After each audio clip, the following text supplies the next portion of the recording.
What's on the seats? Does it... I totally thought it said ST on the seat.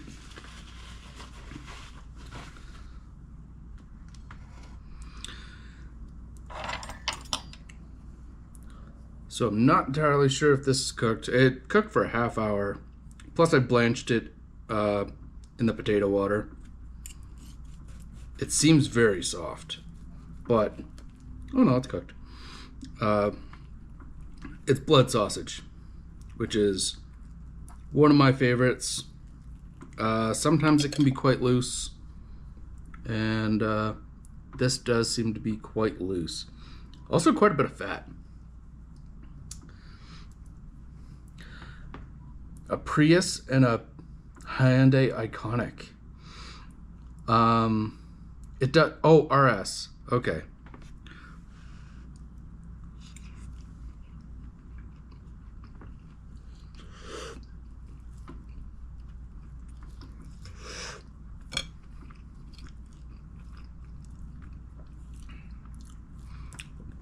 The spice is quite good. It's a little looser than I would enjoy, but tastes fantastic.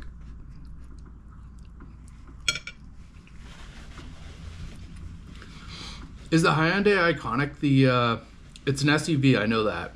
Is it the electric SUV?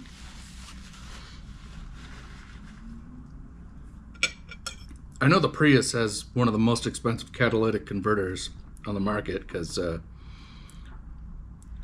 yeah, I've seen a few YouTubers that had their had it stolen.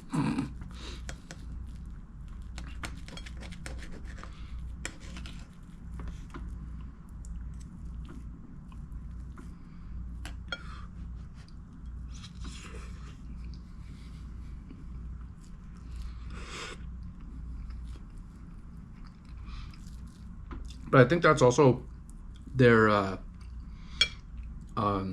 secret move to getting a cleaner air requirement than necessary is the very, very expensive catalytic converter.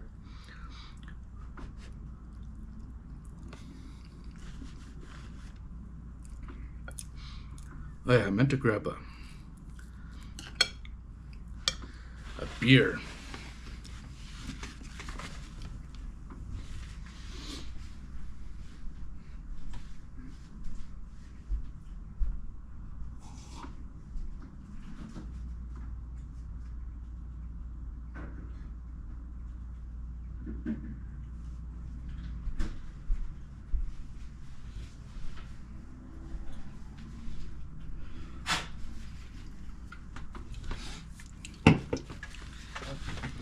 Make it all the way back just to see myself get up from the table.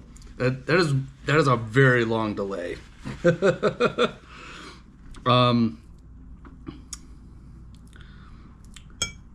So yeah, the post. So what a lot of people said top down. I'm not sure how much value that's going to bring, because the top down is going to be like, it's just a wider angle, but I can bring the arm over and look straight down on the food. But yeah, I don't know how much value that's going to be versus how much annoyance it's going to be. The other option would be React Cam. That's why I set it up, is to be able to look at my face as well as the food, because first and foremost, I want you to be able to see the food as well as possible. But I don't even know if I'm making faces when I'm eating some of the really horrible stuff, like the Dave's Reaper. I just saw Sir Yacht do that. He actually gave me a shout out. The guy's got like 250,000 subscribers, and yeah, that was pretty cool.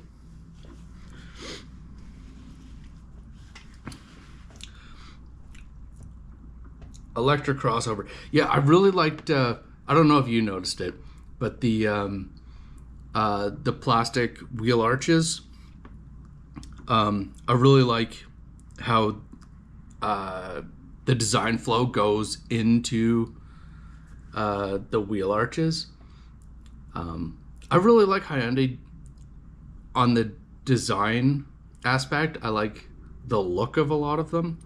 I don't particularly like their build quality or reliability. But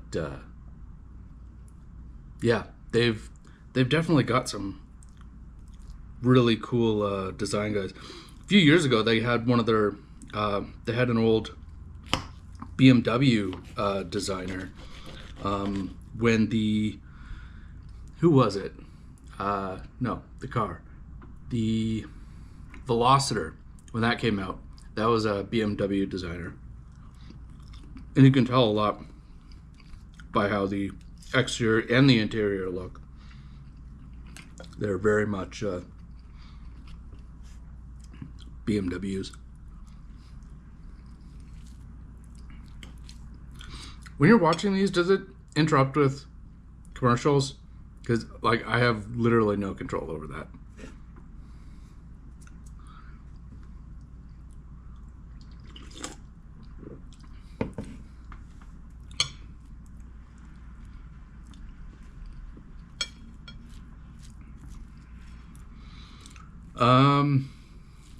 So for what I have filmed this week, another local spot.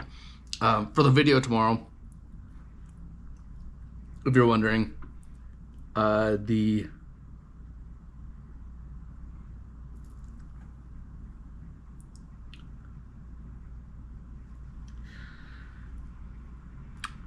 tomorrow is the local coffee shop, number 2 of 3. The third coffee shop I have not filmed yet. I don't know if I want to. It's a bit of a pricey spot. They're all pricey, ridiculous. But yeah, they have a bacon sandwich. They have a sausage sandwich. You can get, for children, a bowl of Fruit Loops with fruit on the side, and it's like $10. And I'm like, holy bloody hell, that's ridiculous. But anyways, they have a bacon sandwich, they have a sausage sandwich, so either getting one or the other or both. You can tell a lot about a place by the quality of their sausage and their bacon without actually going in and having to try a whole bunch of things off their menu. The rest of the menu doesn't even look that good or sound that good. There's no pictures. Even though the place has been open for like 6 years, they don't freaking... they don't get... the hell am I trying to say? Yeah, they've been open that long, and not many people are taking pictures of their food, so I'm guessing the food doesn't even look that good to begin with.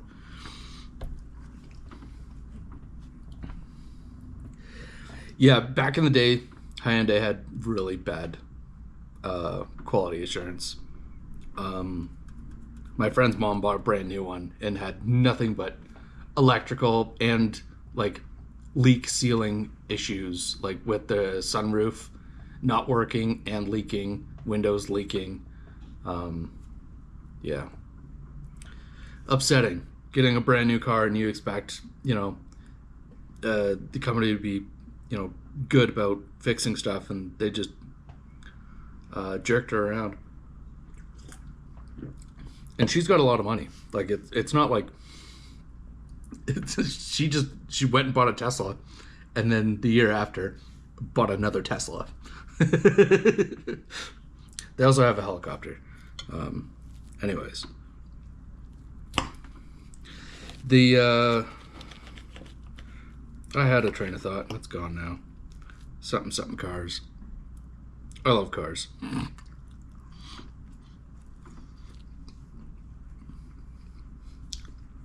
Oh, yeah, this place, Sorso, it's been open for years. And they own several other uh, restaurants in the area. I believe they own an Italian restaurant over in the industrial park that also has pizza. I think that they've been under renovation for a very long time, that place. But anyways, they have really good pizza. I had their pizza a long time ago. Nobody watched the video, which is fine. I didn't have that many subscribers at the time. But yeah, nobody watched it. The place went under, so something that should have been evergreen content is not evergreen anymore because nobody knows that place exists, so nobody looks it up. Hey, JP.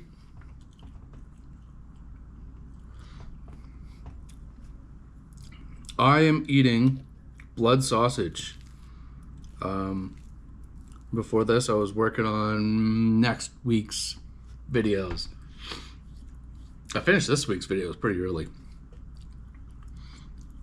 Ukrainian ice cream. And ground press coffee. So it's got like it's like inside of, it's not a library, but it's like a bookstore and coffee shop. So kind of interesting, even though like it doesn't really have any recognizable value outside of people that may or may not be coming to Airdrie to look for a coffee shop. But yeah, unfortunately, the best coffee shop around is like 15 minutes north of here in Crossfield, which I really should do a video on because they are really, really good. It is not Spätzle. This is blood sausage or black pudding. I got it at the spring market. I don't know if you can see outside, but we had a shitload of snow this morning and last night. It was blowing super hard. I don't know if it made national news or if you guys watch the news, but it was blowing like 90 kilometers an hour. The main street where the old library was, the sign, like a four-cornered sign, came down. So yeah.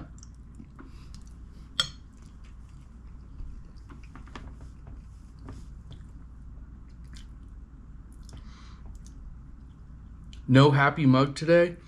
No, I was drinking iced coffee. You like the vagina mug? That that catches some people off guard. I love it. It's a one-off piece of artwork. Like, artists actually, sculpted the whole thing, and you can tell because the handle is slightly off to off to the right slightly for right-handed people. So it's like it's really, really cool. It was an expensive freaking mug, but anyways, yeah. So no mug today. I've finished my coffee. If you can't tell, I'm talking a million miles an hour because I've had quite a bit of coffee.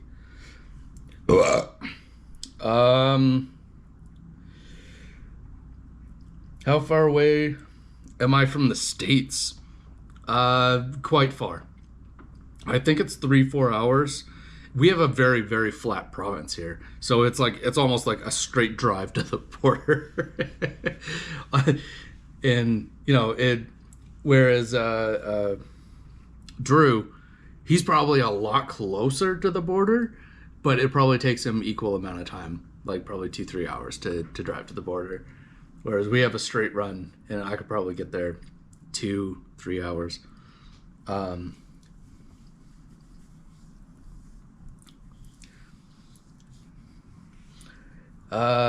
Bookstore, coffee shop sounds like a Seattle 90s things. Yeah, I don't know. People still like books. It's odd that we live in like a own nothing sort of environment and people are still buying books. I have lots of books, even though I can't read. That is it. Even if I get like the hyper regional stuff isn't super popular. I made this one particularly funny. Hopefully you enjoy it. I thought it was hilarious. I was thinking about mustard, but kind of glad I didn't. Blood sausage has tons of flavor. It's fantastic. It tastes nothing like blood, by the way. It's not irony at all. It's very herbaceous, and they actually had a ton of fat in it. Like I poured the fat over my potatoes because it's quite good. Mash, yeah. So I do my mashed potatoes. I usually do it with cream or milk, but I've been having issues with cream and milk. I started a medication the beginning of last year, and it gives me immediate diarrhea. So it's just butter and thyme, salt, a little bit of pepper.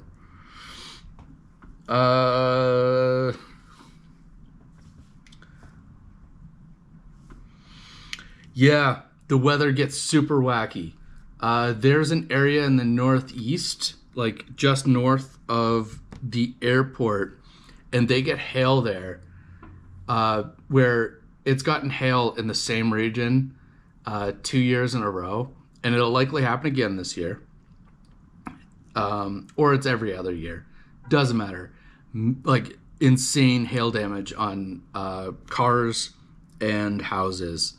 And the cars, they look like golf balls. Like they're so dented, and it just rips the siding off of houses. Like it hits so hard, and it's it's cold, and they're big. They're like golf ball size hail. It's sometimes larger, sometimes like baseball size. They're huge, and breaks windows in your house, in your car. Like I've seen it like smashing windshields, like just completely smashing windshields. And yeah, so don't move to that area. Also, I don't even know if like it's a semi ghetto, so I don't even know if everybody is allowed to live there because of the weird way some people are extremely racist.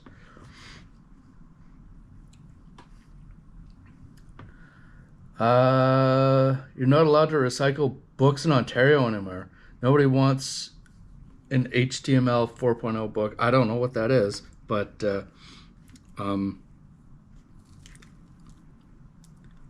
you can't like shred them or anything? Like, what do you mean? Like, you can't hand them in and have them recycled? You can always burn them. You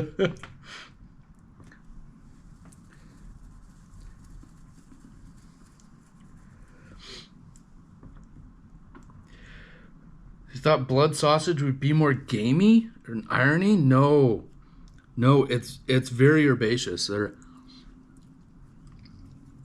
I've never had one that's irony. I don't eat like liver and stuff like that's irony. Brains are also extremely irony. The texture is fantastic, but the flavor is awful. No, it's filled with spices and sometimes oats, barley, stuff like that. It's super tasty. I love this stuff. Sometimes very salty, which is why I like it with mashed potatoes.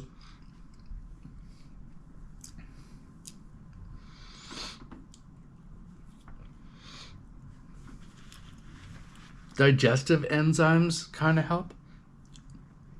In what? What are you talking about? Read an article researching claimed Calgary was built in the wrong spot. Yeah. That area in particular is also kind of dumb because they're essentially like trying to like squish out wetlands to build houses there, and I think like it's naturally like the wetlands are here, but it floods out the wetlands because it gets higher precipitation in that area. So like it's not a good area. So in between, where is it? Like 19th and Stony, like that area is like, it's quite bad. And a lot of the older areas, like they didn't build for the amount of flooding that that we get in Calgary, and like the aged water infrastructure is pretty bad because all of the trees have like broken into, so like it's blocking a lot of the floodways and stuff. So we need a vast overhaul of how our floodwaters are held, because we get flash floods all the time.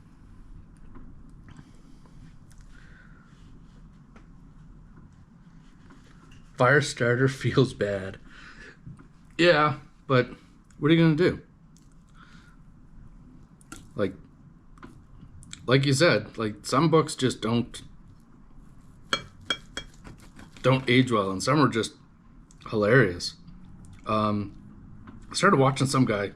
I have a morbid curiosity for microwave cookbooks, and this guy, I started watching him because he did a few recipes on microwave cookbooks, and that, like, the horror of cooking in a microwave. I haven't had a microwave in over 10 years, and I get by just fine without one, but like that was like my kitchen is a result of that horror that the microwave is going to change the future. So I have a teeny tiny useless little kitchen because this place was built in the 80s when they thought that microwaves were going to be the first and last thing to do with cooking. Dumb. Microwaves have ruined cooking in so many ways. Yes, I get they are a handy tool to have, but not as your only tool. And that's how it was treated. Like that. Like AI is a tool, but it isn't your only tool. And people that treat it that way, it's not good. It's dumb. It should be in accordance with other tools. You can't just have one tool. But in my profession, I use a pair of pliers as a hammer. So sometimes I use a screwdriver too. There's video on YouTube with a vehicle on the Trans-Canada just outside of Calgary where the window's taken out by hail. Yeah. It's very common. Oats and barley sounds like sheep stomach dish. Yes. Haggis. I think I've had it 3 times on this channel. Loved it every time. Very, very, very good. But they keep the oats whole rather than like oats that are like finer cut, like steel rolled oats, where like bulgur wheat and steel rolled, can't talk, too much coffee. Like they keep them whole, so there's a lot more texture with the ground meat and offal or offal. I prefer offal, but anyways, yeah. Haggis is fantastic. If you've never had it, it's also not irony. The texture is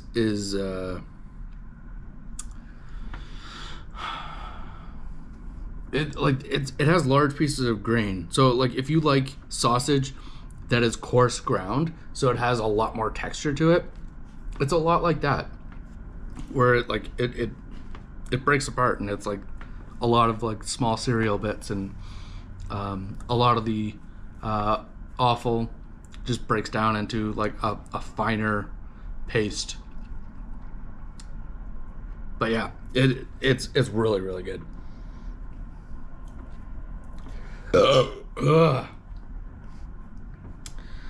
When I lived in the Northeast in Cowtown, I didn't recall any localized flooding issues. I lost a car to flooding. I went out and I went shopping, and like a storm came out of nowhere, and it was like waterfalls down the hill. It took on water as a truck passed me in the inside lane. So it went inside and threw a wave over the hood, and the engine hydrolocked because it sucked in a big breath full of water from the road, and the water was up to like the bottom of the car, and I had to be in the left lane because if I was in the right lane, my feet would be underwater. So yeah, it was that was a bit of a tragedy. I just bought the car too. I think I put $6,000 into it, getting it all in tip-top shape, and then cratered the engine within like 2 months.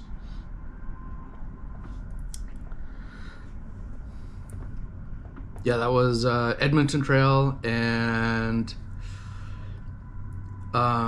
where the Totem is, or Sal's Pizza, if you know where that is, the Italian club. It kind of switches from 32nd to 36th right there, I believe. It does some sort of weird switch there. Anyways, that Totem isn't there anymore. It was Totem back then, though. Cooked a whole chicken in a microwave, peak 80s. You did not. My mom used to have a microwave oven when I was born. I believe they built the house in 1980. And they had, it was a microwave, but it was also a convection oven. So it had the fan and like heating element somewhere in it. Massive piece of equipment. But it was like, it was a proper convection oven. Like you could actually brown things and stuff in it. But it didn't have like direct heating elements like you would have in an oven. It was convection, so it was like a heating element and a fan blowing it around.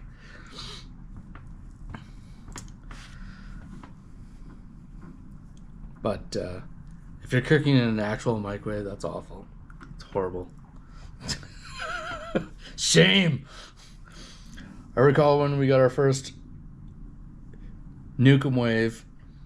Came with a cookbook and was larger than a TV from the 70s. Yeah, ours was. It was quite big. It was probably almost the size of this table, probably about that wide, and then like, I don't know, almost 3 feet tall.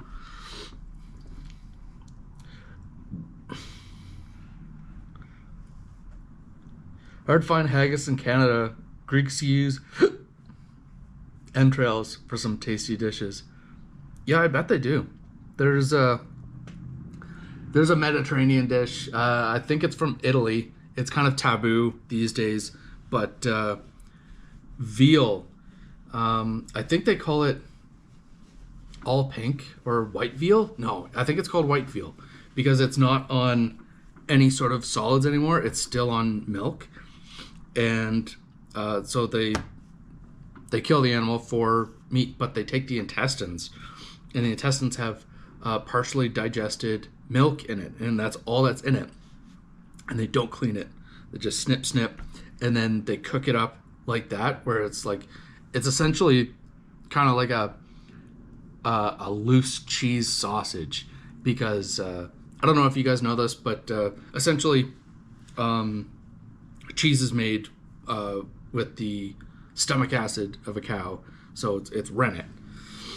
And so, well, it's partially digested and going through the system. It would have turned into like a yogurt in some areas or a cheese in other areas. So it's, yeah. I would love to try it. I can't imagine how ridiculously expensive it would be because, like, you have to kill a whole baby cow to get, maybe 4 portions of a dish.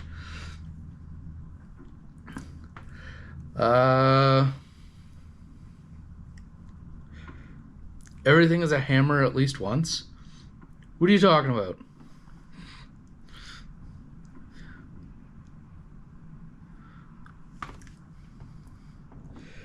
$50 second right behind Lester B. Pearson.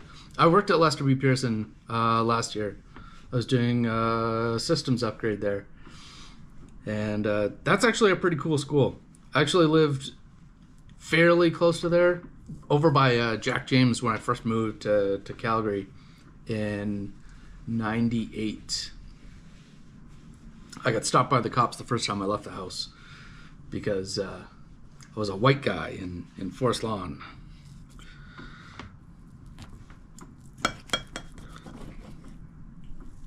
And they were looking for a white guy in Forest Lawn. Anyways, so I was just watching a video maybe an hour ago. A local guy, I think it's called Scenic. He's a local guy that does dead malls. And you probably remember the mall that's right there by Lester B. Pearson. It's because he said it came out in the 70s. I think it's called Town Square or Town Circle, something like that. But it has like an indoor town circle. Really neat little mall. I went over there on my lunch break because there was still signs up, even though there wasn't any still there. There's still signs up saying this way to the food court. So I followed the signs to the food court. No food court there. They ripped out the food court at the beginning of COVID. Anyways, as I was leaving, there was I thought it was a butcher shop, but I go in, and it's an actual restaurant, Middle Eastern restaurant, and they had burgers. Burgers were, I think, $8 and change, and everything at McDonald's was like $10 for a burger. So I got a burger there, which was cheaper than McDonald's, which was like literally like a 1 minute walk away. So a burger cheaper than McDonald's and about 50 times better. That was holy shit good. Great lunch. Love that. I love when I find stuff like that. Like the tiny little, for next week, I'm having a Cubano. The local Latin bakery, where I had the breakfast burritos. They came out with a Cubano, and he's like, yeah, it's really big. You got to come back and have it when I have more bread. I'm like, okay. So I went in the other day because both that Egyptian place and the Italian place still aren't open. They look like absolute hell. Like whoever's working on that place, like they broke a bunch of stuff. Like I looked in the window and I'm like, Jesus Christ, bunch of idiots. Anyways, stopped in there on the way back, and even if they didn't have a Cubano, I was still going to get empanadas because I fucking love that place. Go in there and get Cubanos, and like the amount of people here that don't know about that place is ridiculous. I go in there, I'm usually the only person in there, but a couple came in behind me. I didn't talk to them or anything, but it was really cool that, you know, there's other people in there getting food, because it's been there the entire time I've lived in Airdrie, which is 5 years. So it's a good spot.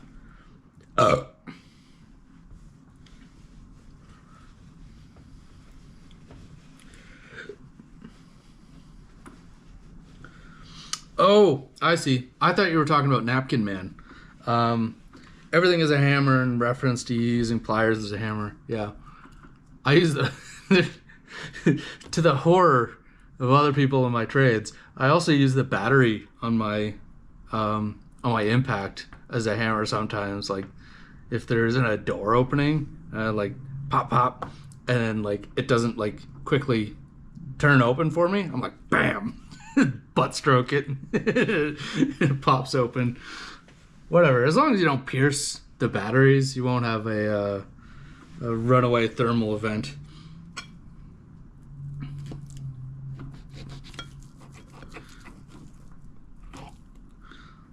So yeah, next Sunday is the Cubano. Fairly short because I say all I have to say when I'm eating half of the sandwich. So I don't really know what I'm going to expand upon as far as that goes. The other one, I had some Mexican snack cakes, and I don't know if you guys know this, but I like to reference. Hey Ben, I like to reference pipe tobacco whenever I taste it, and like all three of these items tasted like pipe tobacco. So right before I was doing this, I'm looking up pipe tobacco commercials. I might throw a cigarette commercial in there too. I don't know. Love those old commercials because they're like so nonchalant about cancer and blowing it in people's faces.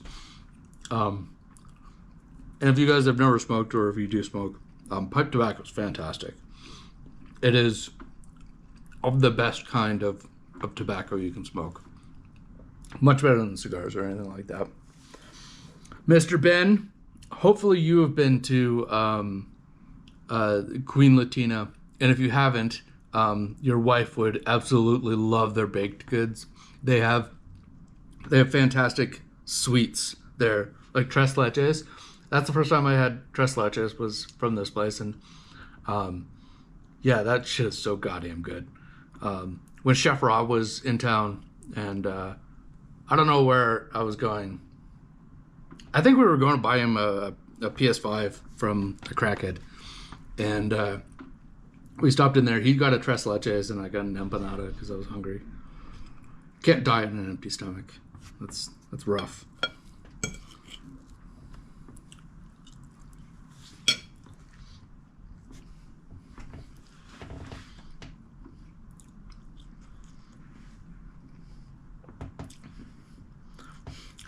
Done that with a Makina battery hammer before. Too far to walk. I don't have a hammer. Like I could reach into my pocket and grab my pliers to use as a hammer like you're supposed to, but no.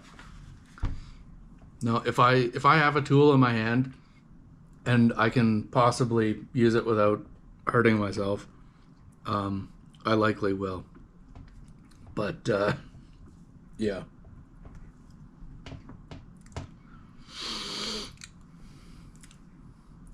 What was I thinking? I don't know. Somebody was doing something and they're like, "Oh, I absolutely hate when somebody brings up, oh, it's like an assembly line." It's fucking not. You guys retool like you're hourly. It's no. You you have a tool and you choose the tool as a multi-use tool. You do not retool an assembly line.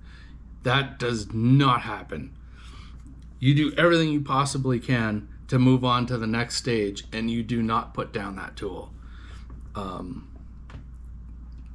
It just does not happen. And yeah, put the pliers down, take the side cutters out. Nope, there's side cutters on those fucking pliers. You use them. It's not like you can't fucking reach. Anyways.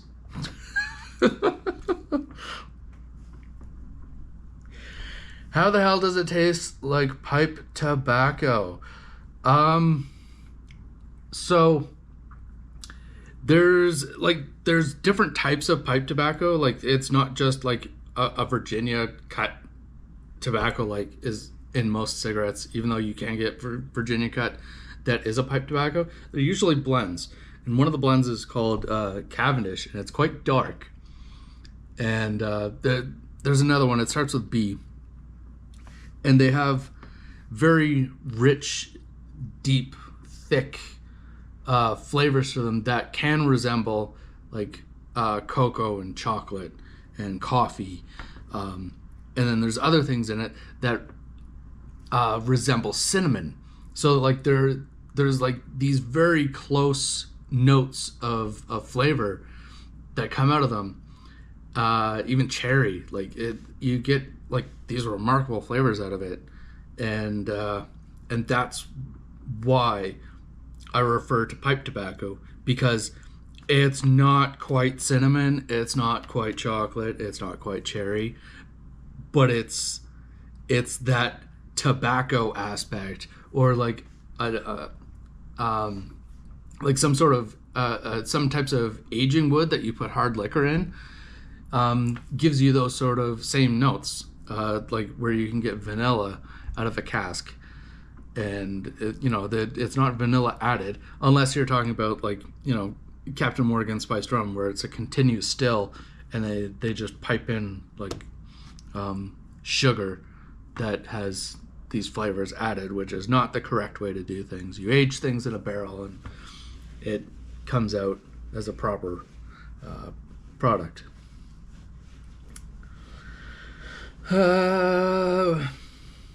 You've been there, love it there, but have not been there nearly enough. Yeah, I love going there. But I don't have children to feed, so I can waste all my money there if I want to.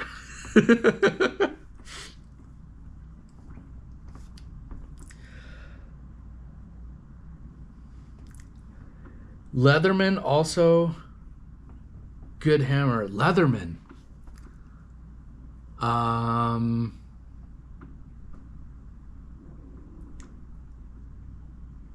Leatherman. As in, like, I'm thinking of the couch or the pouch company, Leatherman. What are you saying?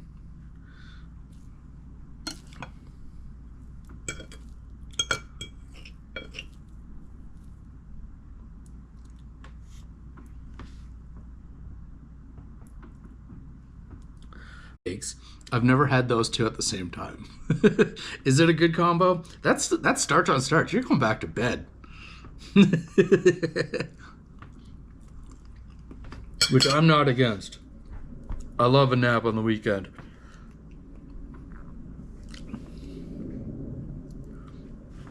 How do you make your fries? My mom, and like, I think I started a video or made an entire video and just didn't edit it, on different ways people make fries. And the way my mom makes fries is she cuts potatoes into like coins, almost like a chip, but like 4 or 5 times the thickness of a chip. And I think she sets it probably around 340, 350. So it's kind of like a British fry where it's a single cook long, or it's like 15 or 20 minutes to cook a fucking potato coin into a not very crunchy thing. But my preferred method is a blanched fry, where I'll hand cut into fry-like shapes, more like steak fries, like a thicker sort of chunky chip, and like around the size of my finger, and put them in water to get the outside layer of starch off them, and then when I'm done cutting, sort of rinse them, dry them off so they're nice and dry, put it in the basket, 320 until it just starts getting a little bit of color on the outside, and then pull the basket up, let it drain, turn up the temperature to 360, and then when that comes up to temp, put it down, and it only takes about a minute and a half, maybe 2 minutes, and then you shake it most of the time, so like they'll want to kind of stick together because it'll be partially cooked potato where it'll kind of want to stick. So you shake the basket pretty much the whole time, lift it in and out, make sure it gets like a lot of circulation around the potato, and cook it till it's just golden.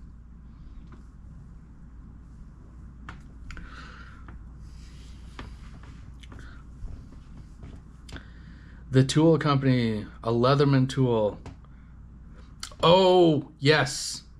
I see. Like the Swiss Army knife. Gotcha. It's like a multi-tool with stubby needle nose. I believe I have seen those. Are they the backwards butterfly where you switch it all the way around, or is it like the quick release, like where you pop it?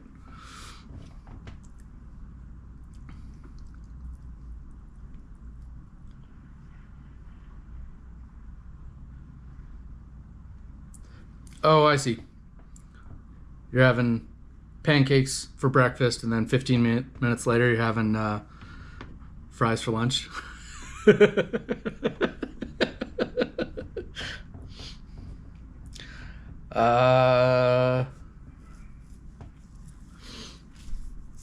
Pan fries are easy. What do you mean pan fries?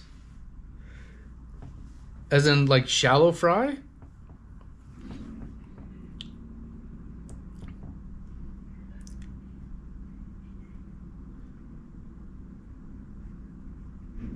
Grandpa used to do fries started in cold olive oil. Oh, dude, that's rough. I don't know about that one. Fear of the deep fryer. So I still am a fairly cocky cook. But I've always been fairly cocky as a cook. So one night I had came home from work. I was pretty tired. I didn't realize how tired I was, but I made steak and chips, and I didn't have a fryer. I made them in a pot, as I usually would. I'd just, I'd filter out the oil at the end of it until, it was too much. But put the heat on, sat down, fell asleep, and completely gutted my kitchen in a fire. Do not recommend. After that, I did not do that anymore. I got a deep fryer because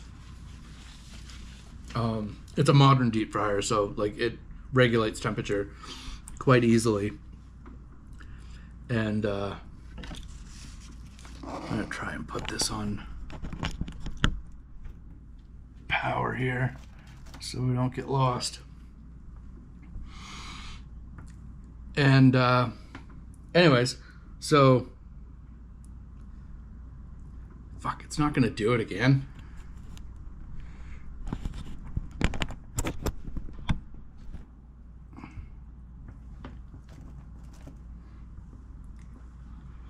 Anyways, if it drops, it drops. So yeah, modern deep fryer, because it will keep it at a certain temperature and it won't bring it to a smoke point. Whereas if you have oil on an electric stove, it will bring it to smoke. And yeah, that's what happened. It brought it to smoke and it flashed because I fell asleep.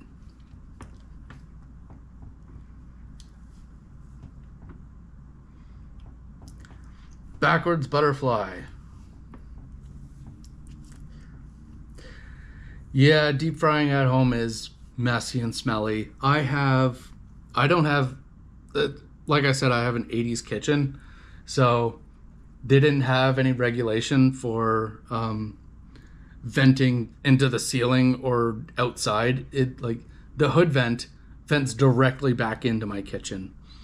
So I have a particle filter, so it collects all the oil in the filter. So I set it on high. It cleans quite well and keeps the smell down as well. Highly recommend it. I got it at a Japanese cooking store, or Japanese kitchen store rather, and it's made to catch oil in a fan, and it's got little magnets. So like you basically cut or fold it to fit into place. Put the magnets on it. Holds fantastically well. Pan fries, I mean, you slice the potatoes and throw them in a shallow pan with butter and oil. That's awful. If you were going to do something like that, I would recommend blanching them first. Like boil the potato whole, then cool it, then slice it, and then fry it. That works fantastically well. I do that myself, where I have leftover baked potatoes. I don't usually boil potatoes unless I'm making mash, but yeah, bake them and then slice them and then fry them off that way. They're fantastic that way. Or if you want like the British way, British roasties, unbelievably good. You peel potatoes, you boil them, like you cut them in half, boil them, and then you stand them up flat side down in a pan of like liquid tallow or whatever oil you want, bacon grease if you like, and you bake them, and you kind of like rotate them every like 15 or 20 minutes so they become super golden brown, or you baste them. Holy fuck, is that good? Because you've boiled the outside, you've created like imperfect layers on the outside, so when it bakes, it's slightly like comes apart and it becomes super crunchy on the outside. Unbelievably good. So good.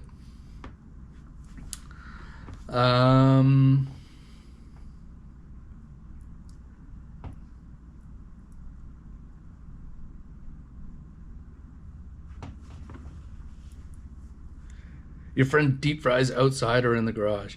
I kind of wish I had an outlet outside. I could just go outside and have a lead going outside. British chips sometimes are boiled first. If they're crunchy, they're boiled first. But a lot of people like them soggy, which is why they'll do them like 320, and they'll be floppy fries. Some people like that. Like that is like an actual argument over there. Floppy fries versus crispy fries. And their crispy fries aren't blanched in oil. They're boiled and then fried, which isn't a bad method.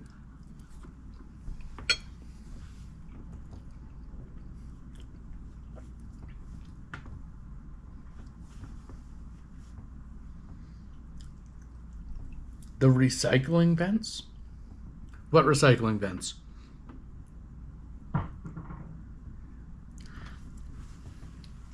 Leftover baked potatoes, that's never a thing. It is for me. Because I don't want to eat up my apartment again, sometimes I just have baked potatoes as a meal. But like I'll bake 6 of them and I'll eat like 3 with all of the sour cream and mustard. I don't know if you guys like mustard with your potatoes, but I almost put Dijon in the mustard, but I'm like, I haven't had these sausages before, so I don't want to overdo it.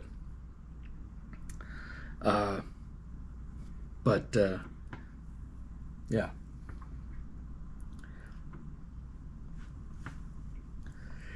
Do I eat the skin? I most certainly eat the skin. I have been to people's houses where they have fucked up baked potatoes, and I don't eat their skin because they've put the baked potato either in the barbecue or in the oven for like 6 hours, and then it's shoe leather on the outside. Like it makes this crust that's fucking inedible. And I'm sorry if you do that. It's wrong. Oh, there's a lacquer. Rare old piece of shit. Anyways, bake them for way too long, and then you gotta like saw them open. So the inside is still like it's mashed potato edible, but you literally can't eat the skin because you can't chew through it. And I don't like that. I like eating the skin. I even leave some of the skin on, like that's a little bit of skin there when I do mash, because I do like the skin. I think it's tasty. Slightly crispy fries with fluffy inside.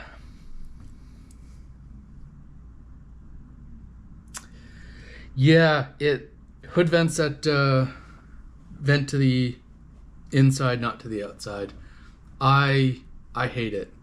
I lived in a fairly modern place 10 years ago ish, like right after the fire.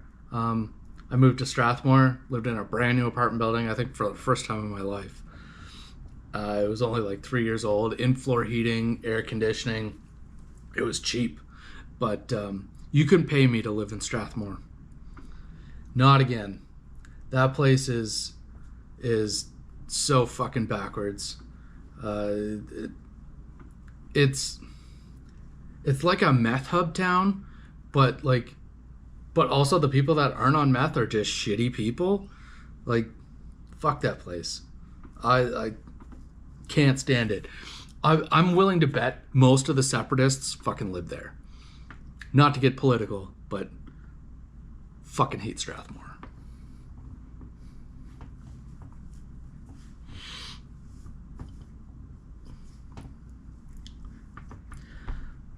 That's ludicrous. Mustard on a baked potato? No. I like mustard, so it's it kind of breaks up the, if you're eating like 2 to 4 baked potatoes as a meal, it breaks up the flavor profile as a hot and slightly tart addition to like sour cream, because just having sour cream and like green onion and stuff like that on your baked potatoes, it's a bit much, and sometimes pickles too. But yeah, I totally do that. You're Mike from Strathmore? Bullshit.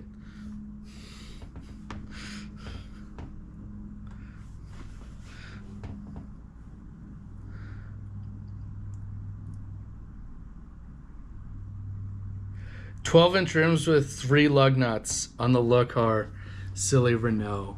Yeah, it might have been a Firefly. It is like, it was fairly far away. Yeah, I can't remember. It's a little blue car. It was Chevy Sprinter, Firefly, or a Le Car, tiny little thing. Oh no, it was a Ford Fiesta. That's what it is. It's got like that.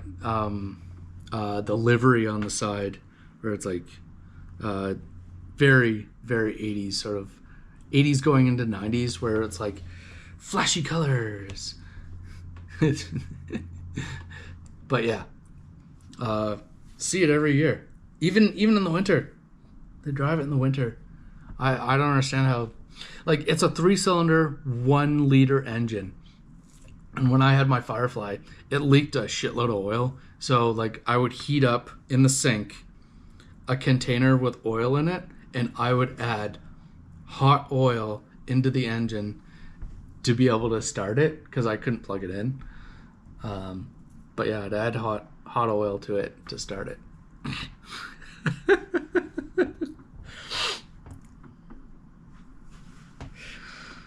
Yeah. So this is probably more for Ben than anybody else, but Paul's Pizza is changing their name to Fuckface. I don't know what his name is. It starts with an F. May as well be Fuckface.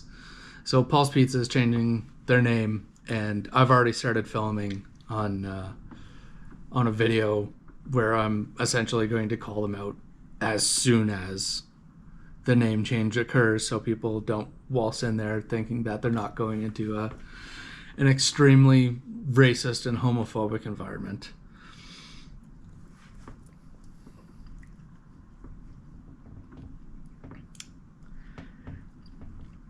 You haven't tried mustard on a potato? I started doing it after having pierogies and sausage, because I'd add a bit of mustard to the sausage, and then like I'd have a pierogi with mustard, and I'm like, fuck, this is good. You've had ketchup with baked potato or mashed potato. I don't like. I almost never use ketchup for anything anymore. That I didn't really use it a whole lot. I used to make my own ketchup. I stopped making it because like I don't eat enough ketchup. But like my ketchup is fantastic. I age it for 4 weeks before bottling it. It's really fucking good. Because if you don't age it, I don't actually use a lot of sugar in mine, so it actually becomes fairly loose. But by aging it, you get a lot more of the tart flavors, and you get some sweetness out of it without adding sugar. Because I make like 8 or 10 liters. About 8 liters. Like it boils down to probably around 5 or 6 liters, but it's not very sweet and it's not very tart when it first comes out, and it's kind of like bland-ish tomato mush. But then when you age it, I use a lot of salt and some vinegar so it doesn't go off, and you got to stir it too.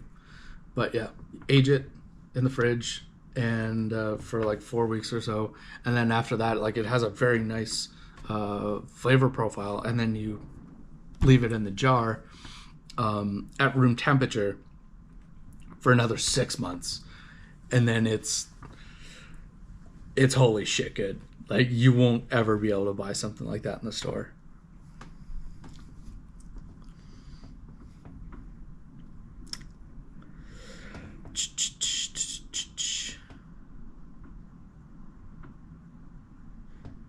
Never drive a Firefly from Winnipeg to Calgary. Yeah, I had that for a good little while.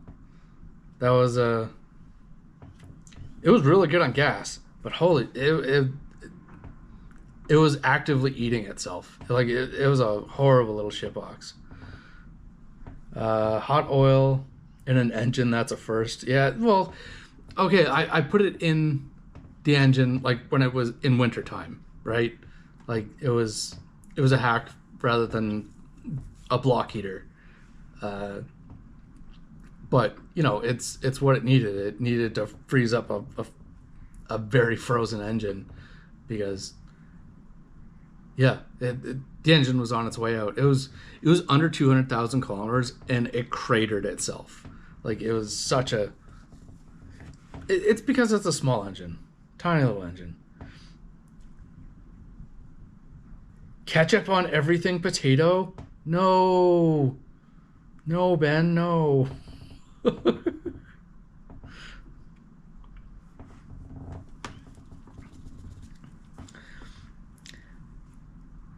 With my Firefly, I used to sit in it when starting -20 and colder with the clutch pushed in so the car wouldn't try to drive away. I've had many cars that are like that. Even with my Subaru. It's 25 years old, but still. When the gear oil is really cold, like minus 25 and more, it'll almost stall when I push the clutch out when it's in neutral in the wintertime. So yeah, I like to sit for like a good 30 seconds before I let it out, and even then it tries to almost catch, like it's what are those automatics called? The fluid fluid drive, whatever.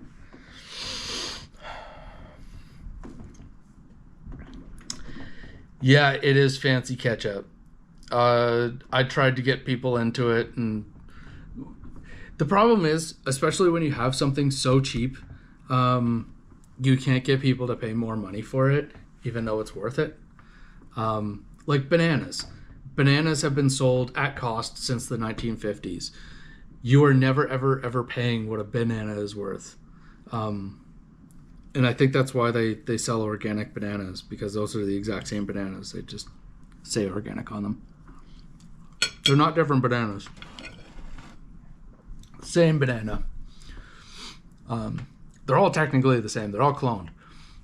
But yeah, bananas, you've never, ever, ever paid what a banana is worth. It's all a loss. At 50 cents a pound, they're likely getting them at like 48 cents a pound. Maybe at 50.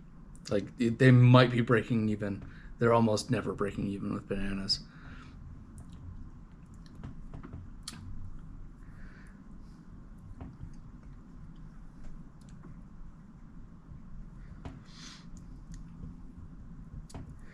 Yeah, also the trick to aging, it doesn't work as well if you strain it.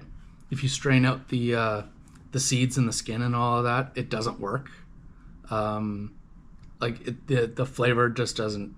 I don't know what it is, but like there's other things where you ferment them, and you need the skin as part of that fermentation process.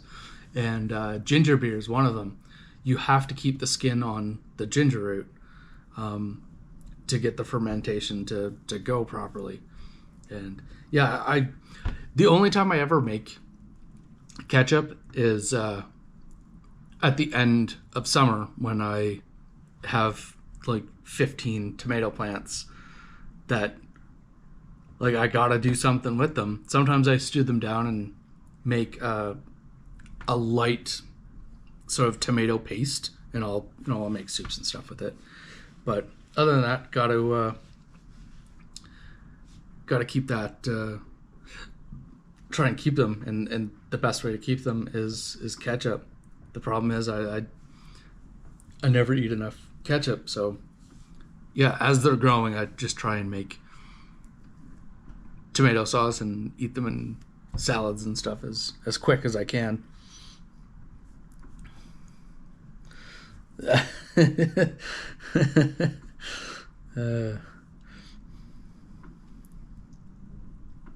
Ketchup bologna sandwiches. Step by step. Yeah, if you're growing ketchup, if you're growing tomatoes this year, let me know when you have too many tomatoes, and I'll come over and get you started on how to do that. But yeah, I have a lot of different recipes for making the ketchup. I made a curry ketchup, a spicy ketchup. I've added balsamic. Balsamic doesn't really do much other than make it a bit darker. The flavor, when you add the balsamic, if you've ever had like old ketchup from a packet, like you found it in your fridge and you're like, oh yeah, ketchup, and then you open it and it's dark, it tastes like that. It not the nicest. So yeah, balsamic ketchup, not the greatest. How did you survive nuclear fallout, sir? Yeah, bud, it was my guy Beansy's finest aged ketchup. Thankfully, I had 50 barrels of it. Yeah, I gave lots of people ketchup when I was doing it, but yeah, last year and the year before, I didn't start any tomatoes, and I have 2 tomato plants alive, sitting, one behind the camera and one just off the side. I don't think you can see this one. That I'm gonna stick outside. So I do have 2 tomato plants, but yeah, it's good thing I didn't start, because I'd have like this area full of tomatoes, and there's really nowhere to. You can't put them outside because it's still like it's been snowing like every couple of weeks. Like you can't. They'll just die.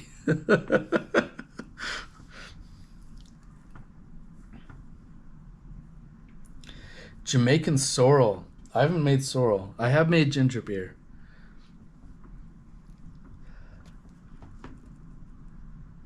Growing up, my mom used to make green tomato ketchup and bottle it. Yeah, my first batch was actually, it was half green tomatoes. I actually did what happened was right after my fire. I was living with my sister way down in, I can't remember the small town, Black Diamond, was it? Maybe? I don't know. Anyways, living down there and working in Calgary, so it was an hour trip each day. But the first frost was coming, and there was a community garden next door. And when the sun went down, we went out and raided the community garden because people were going to lose all of that food if we didn't steal it. So we stole it, and a whole lot of like we couldn't see because it was in the dark. Yeah, got a whole bunch of tomatoes, but a lot of them are green tomatoes. And I made it. That's when I made the ketchup, and I didn't like it at first. And I'm like, oh, I'll just put it aside. See if some age on it helps, and it did. It was pretty great after a month.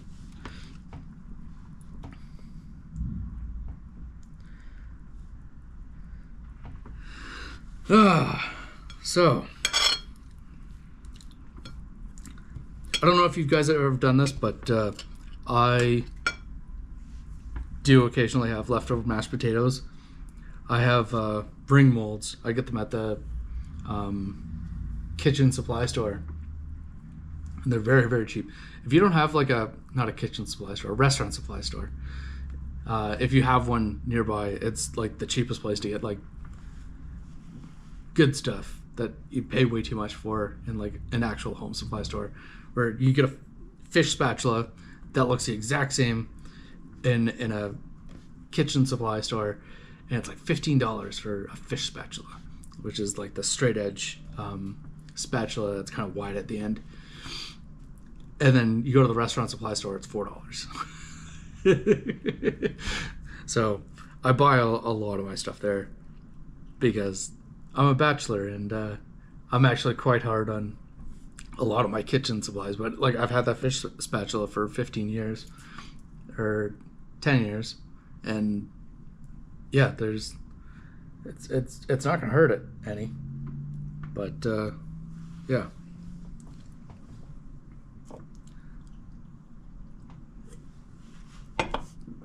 Oh yeah, leftover mashed potatoes. So you have a ring mold, and you heat up a pan, put whatever fat you want down, and you put the mashed potatoes in. You mash it into the puck, and then you let it go for a little bit, and then you flip it, and then you have like golden mashed potatoes on one side, golden mashed potatoes on the other. And that is how I heat up mashed potatoes, not having a microwave.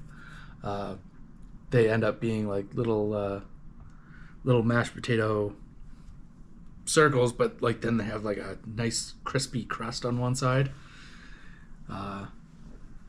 Can't do that with a microwave. Well, you wouldn't want to.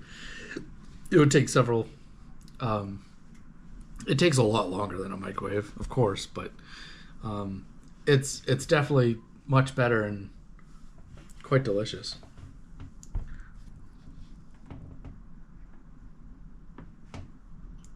Yeah, fish spatulas, I think, are like one of the unsung heroes. I like that it has the very sharp front edge to get underneath some things easier.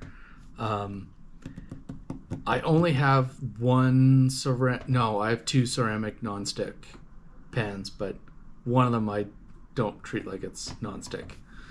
But especially when you're searing, like getting a hard sear on pork chops or a steak, being able to just go wah and like scrape it, and you have all that protein stuck to the bottom of the pan, which is very good for fond making your pan sauce, and you flip it because it is going to stick. You're not going to wait till it unsticks. But yeah, get all that nice fond on there, and then throw a beer, wine, or whatever you want in there to get all that fond up. Add a little bit of mustard, and then you got steak sauce. It's actually really good on potatoes. I don't really use it for my steak, but For potatoes, fuck yeah, pan sauce.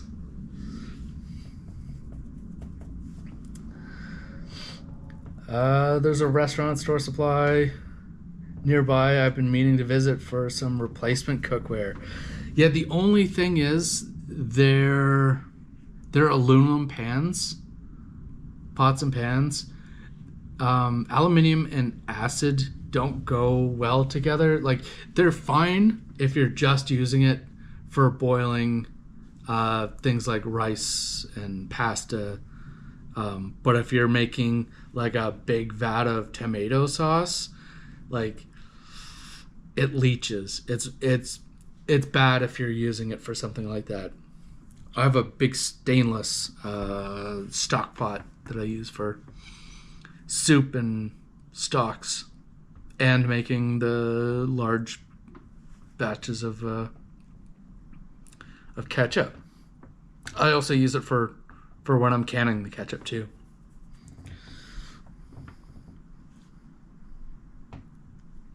Went a long time without Idaho instant potatoes, yes or no? So my buddy just moved away, and one of the things I got was a box of mashed instant potatoes. I've never, ever, ever had them before. Never.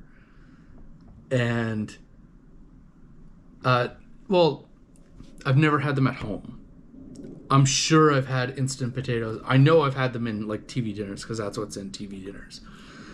But, and I'm sure I've had it in places like, who sells mashed potatoes? KFC in their magic bowls, and who else? Mary Brown's in their magic bowls as well.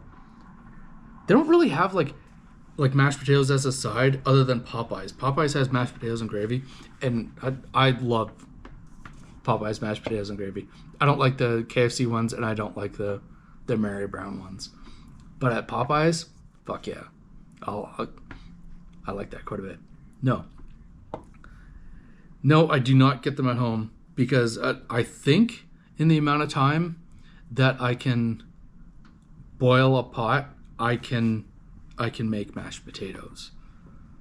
I don't think it actually saves you any time or dishes, but what it does do is have shelf stability. I think that's the only thing it has going for it. I don't think it has the flavor aspect for it as well, because you also will likely have like powdered butter. Buffets. I have strategies at buffets. I stay away from starches 100%. Potatoes in particular, your satiant scale is the highest on, or like your fullness satisfaction feeling is the highest with potatoes. Like, that is like the best I'm full now meal is the addition of potatoes. So I keep out potatoes, so no potatoes, no scalloped potatoes, no french fries, none of that at a buffet. Rice, fried rice, maybe noodles, but that's another thing. So yeah, wheat and potatoes, they're very, very high. So what I do is I will go for vegetables and meat. So going from one to the other. So I'll go from meat to vegetable to meat to vegetable in large quantities, and I can put it away. But you have to kind of do it in that fashion, or one, you'll be constipated as fuck, and you'll get like sickly full. Whereas if you kind of stack them like that, they compact better. Yes, powdered butter exists. Cut open microwave popcorn. There's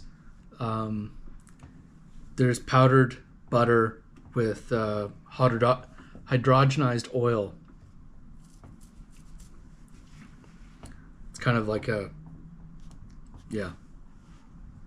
100% is in there. Also, I remember in the 90s seeing powdered butter. Fucking weird.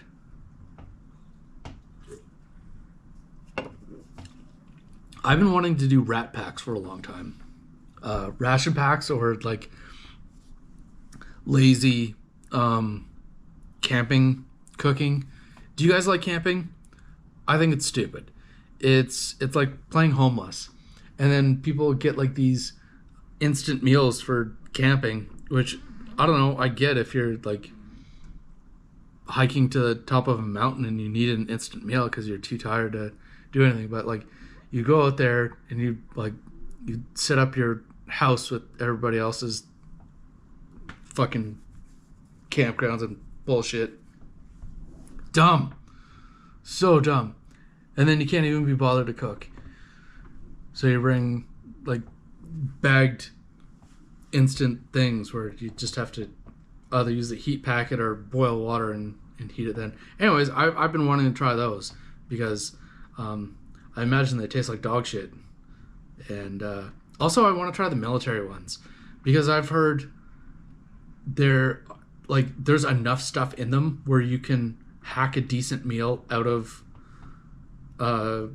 the arrangement of the shit they give you. But then there's also like stuff that's really bad. Like there's like fish packets that are like really bad, but the Newfies like them. And then there's like really good stuff like chili or bolognese and shit like that. I think there's even like a grilled cheese one that's like military bread is fucked too.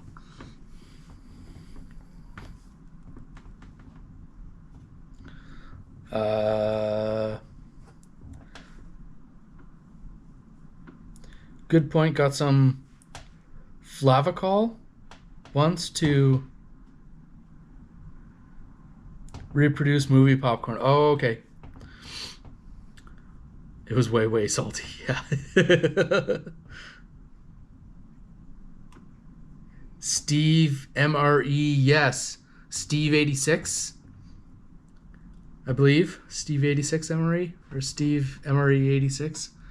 Yeah. He's been on there forever. I remember when he used to smoke because he'd get like the Vietnam ones or the World War II ones, and they'd have like 3 cigarettes in there, and he'd smoke one. He's like, I don't even smoke. Like, okay, dude, fucking brave. he would tell you what the cigarette was like. Wild. Yeah, camping is way too much effort. He does MREs that are like 40, 50 years old. Yeah, 100% he does. Yeah, I used to watch him all the time. And yeah, there's a lot of review channels that'll do MREs, but yeah, you have to get, for Canadian MREs, you have to get an active service member to steal them for you. And the only one that I know of is very high up in the ranks. So she doesn't even, they shouldn't be disclosing any information. They don't get rations anymore. They're an officer and quite high up. So they don't get them at all anymore. So yeah, I'd have to find an active service member to find them and steal them because they're not the same as what you get in the store. I think in the United States you can actually buy the active service MREs, but that also might not be true as well.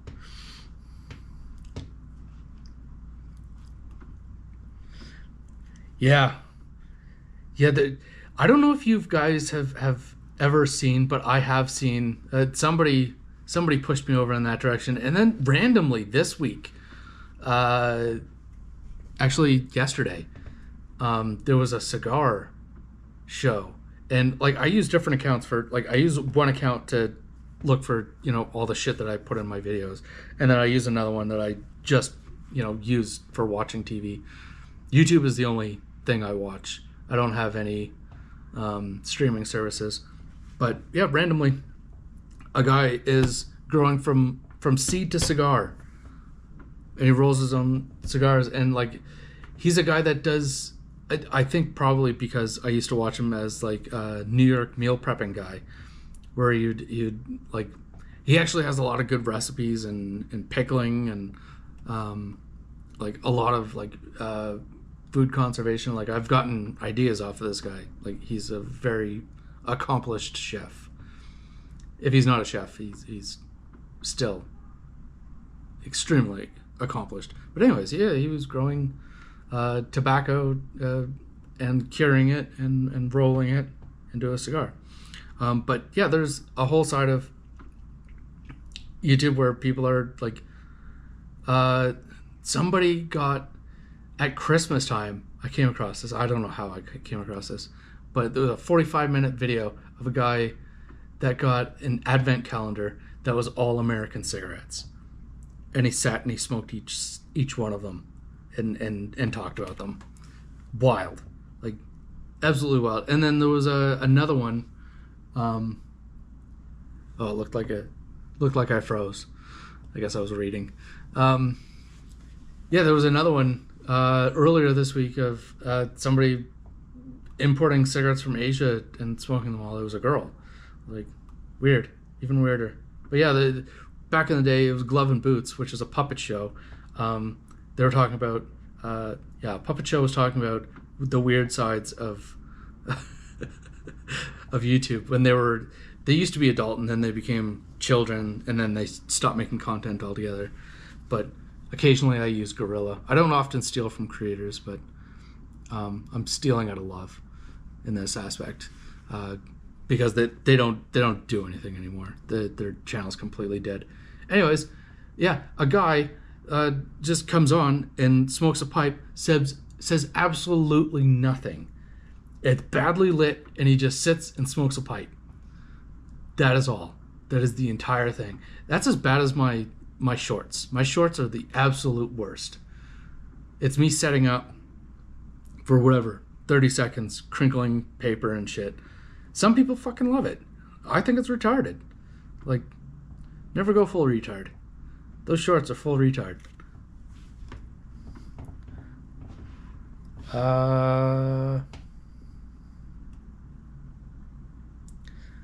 Dark web for Canadian and American MREs, lol. Yeah, Oh, do you smoke cigarettes, JP?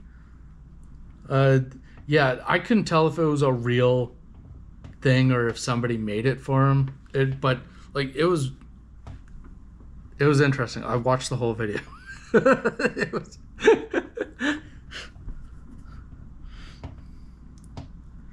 My shorts are funny. I don't know. I didn't tell anybody, but I started a TikTok because so many people are like, oh, you gotta start a TikTok. I think I put on a month's worth of content, 2 videos a day. They're all my shorts recycled. Even when I have watched them, the counter does not count it, and they have not been viewed once. So I'm like, fuck it. I don't know. On Reddit, there's like a thing that's like, yeah, the 0 view jail, and like, that's not a real fucking thing on YouTube. If you have 0 views, it's because you did not watch your video once to make sure it was uploaded correctly, and 2, then there's something wrong with your SEO, and you need to fix your SEO. Like, YouTube doesn't just hide content unless there is something actually wrong with it, like you have stolen content, pornography, excessive violence, stuff that shouldn't be on there. But yeah, there is no 0 view jail, but I guess that's where that term comes from, is TikTok, because yeah, I put it up there, put up descriptions and tags and shit, and nothing, absolutely nothing. Do not care. Do not give a fuck. I don't make my content for TikTok. It's for a completely different generation. It's not how I've set myself up.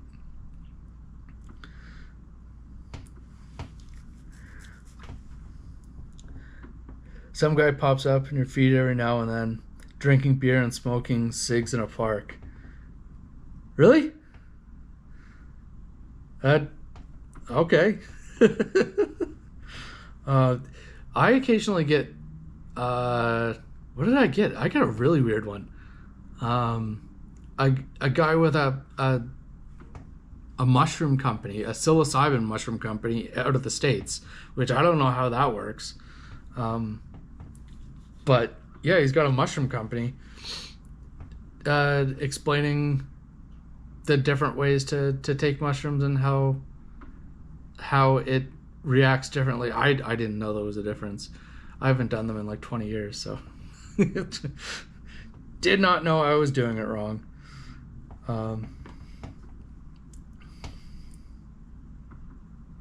Sorry, bro, I don't take. Yeah, no, it was mostly to attempt to grow a new audience to port over, if that makes any sense. That's the only reason I did shorts, was to try and expand an audience, to try and bring people over from shorts to my long form. But actually I had to stop. What was it, last week? Yeah, they died off for whatever reason. So when they die, or they don't, because it gets served up, but it's like deliberately served up into like the shorts feed, because when you open shorts, it's like boom, right there, you're already there, and you just scroll. So it gets pushed into that, and then after a little while, if enough people aren't like sharing it or liking it, it dies. So like I get a lot of subscribers that way. I get I think the best video I have is like almost 60,000 views on shorts. But you know, I know there's like the actual requirements for shorts to start getting paid is excessive. It's I think it's 10 million views in 3 months. Like that's crazy numbers. Absolutely fucking crazy numbers. And the one guy I know that has a video that I think it did 1.7 million, and he got $148 for that. So that's the absolute shit amount of money you get for that. Whereas, you know, if that was a video that did that, depending on your CPM, that video would be somewhere between $10,000 to $30,000. Yeah. Yeah, criticism of Israel is another one. Like strong politics is another hard one.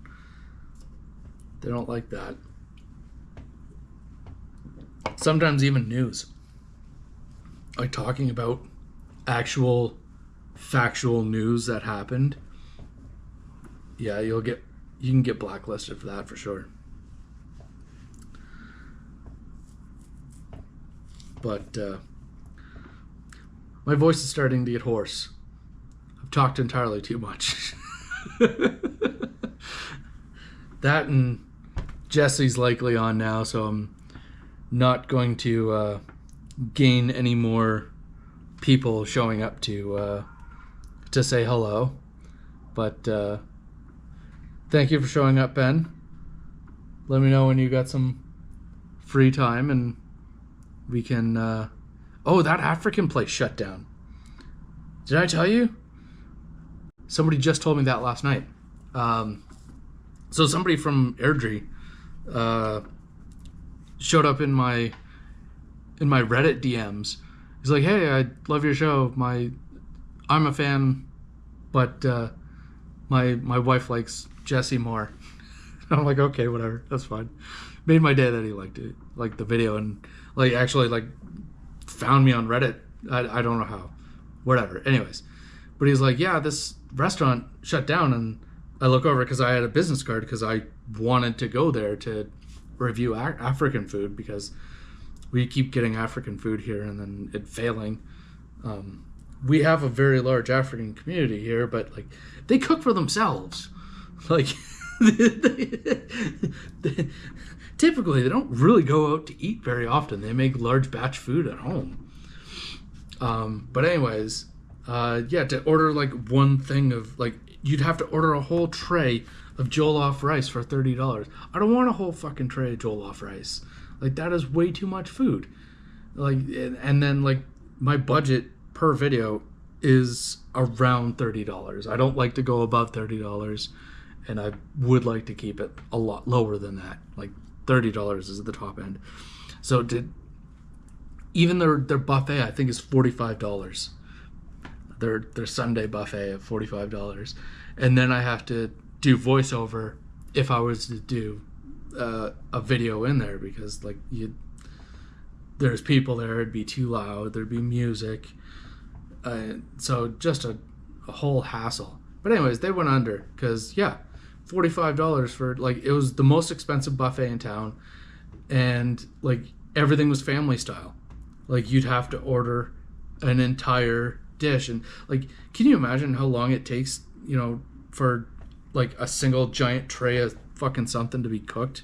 Like African food takes hours, like, and like even if they were to do it quickly, you're probably there for 2-3 hours. It's ridiculous. Fuck the tray. Yeah, fuck the tray. Hey Kevin, how's it going?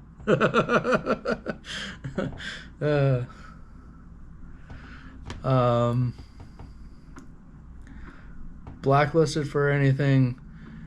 We heard you fart on air. Yeah, I most certainly did not fart on air. I don't think you mean that. I think you're making a point. But yeah, if you heard anything, I have old antique chairs. They creak a lot. Even my table, antique Dutch wood table. I don't buy anything from IKEA. IKEA absolutely bugs the shit out of me, because like you can't improve upon pressboard. Like I could, I guess, add extra brackets or something to the corners, but like I'm not. I'm just not. I'm not improving upon IKEA furniture. I will buy antique wood furniture all day long. Even though I hate wood, I love it as furniture.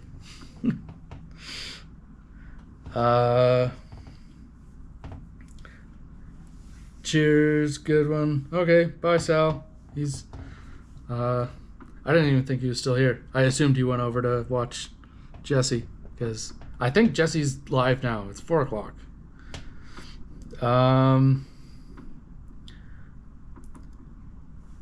Fuck the tray. Also, buffet nowadays, in this day and age, it's just not it. What do you mean it's not it? How long does that tray sit around for? Yeah, well, yeah, like,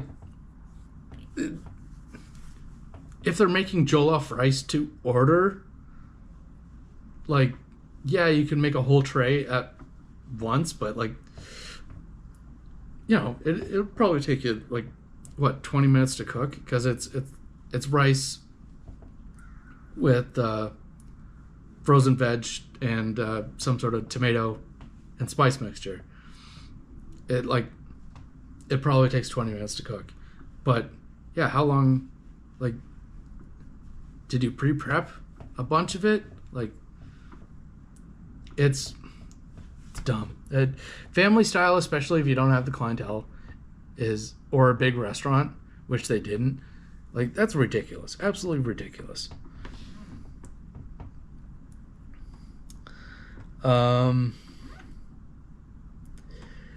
Yeah, I don't know how often they do buffet. There's a few Chinese buffets in town. I think there might be an Indian buffet, But yeah, I think every Chinese restaurant does a buffet, but it's small town Chinese food buffet, so that like maybe 20 items at most. I don't know. I've only been to one of them.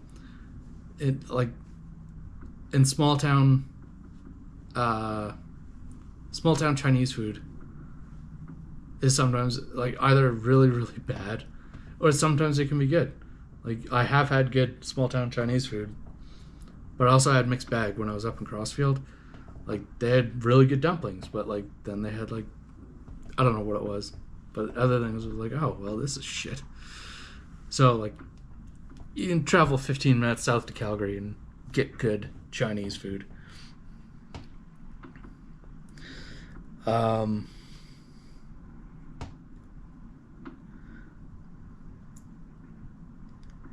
Yeah, rice will last. The only thing I would buy from IKEA is something like a computer desk. My desk is also antique wood. I think it's from the 50s. Which is going to be great when I move out. All this heavy wood furniture.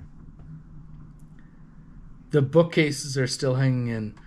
I had, what were they? DVD racks. And after I moved once, I think half of them were done. Like, just fucking done.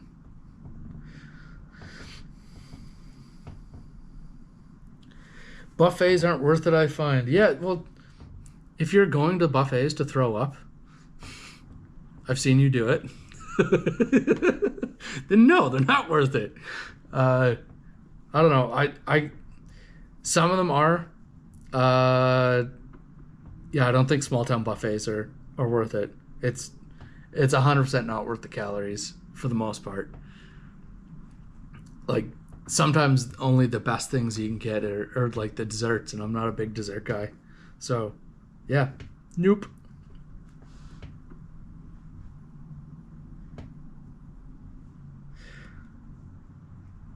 Just like order 2 good dishes for the price of buffet. And boom, video. Octopus? I just don't trust it anymore and never satisfied. Yeah, especially if you're going there to throw up.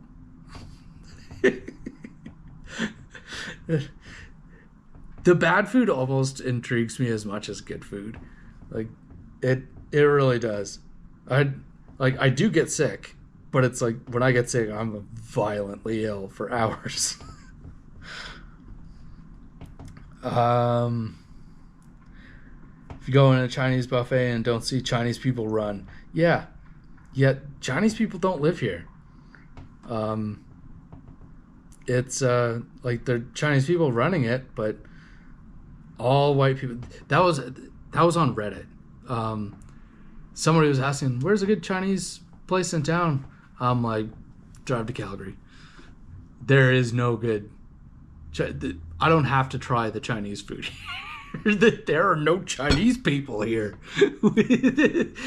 They do not live here. We have Filipinos, but no, there are no Chinese people living here.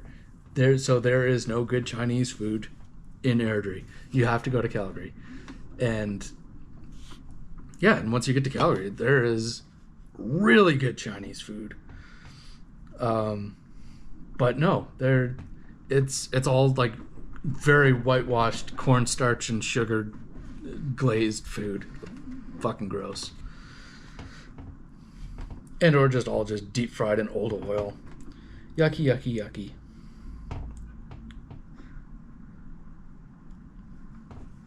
Book China for March for hot pot.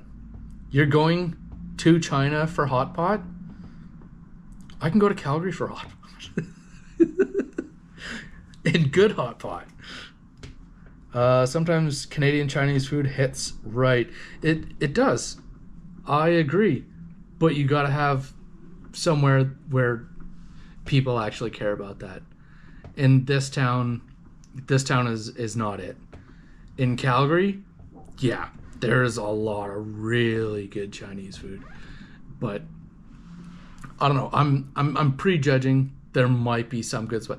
I do want to do a run of Chinese food, but it'll be $50 like a video, because I can't just go and like get like a couple of things. There are standard items that I need to get to determine whether or not it's good Chinese food or not, and it'll cost me like $50-$60 a video, and I don't have that kind of budget to throw at a video that's probably not going to do all that well.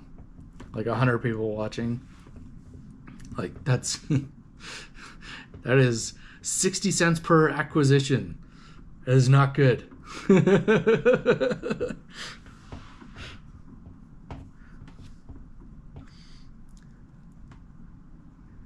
You're a sucker for Canadian sesame beef.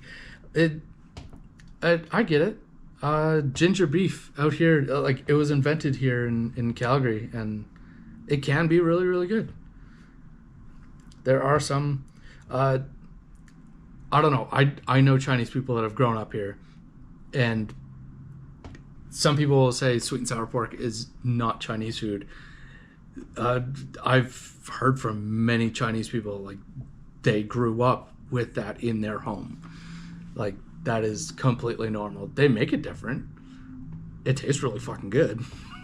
but it, like, China's such a big country. Like it's like saying like poutine is a staple here in Canada, but you're not going to find good poutine all over Canada. You're just not.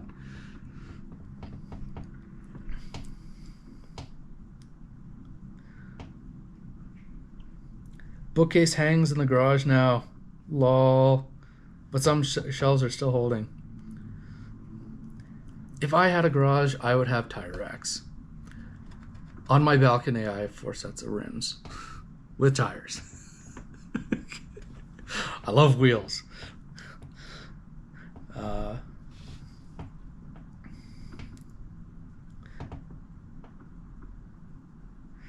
If I go to the buffet to throw up, I make my money back. Does it do better? I haven't gone back to see your numbers. By the way, your heaving is like, it's almost heave-inducing. Like it's very, very, how can I put this? Catchy. You have a very catchy heave. Ugh.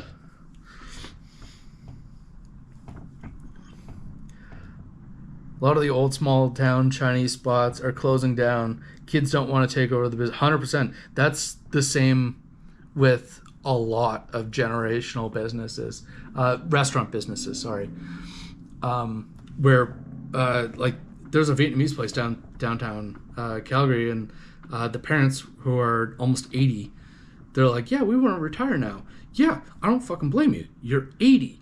And the kids that actually still work there are like, yeah, no, fuck it. We're done. Okay. I get it. It's not for everybody. Working 7 days a week? No. Coming home smelling like onions and oil. In Montreal, we have lots of Chinese. I love them so much. And they're like ... and they're like ... Beansy cost per video needs to be like $400 a video. Yeah, well, no, not $400. At $300 or $30 a video, like it,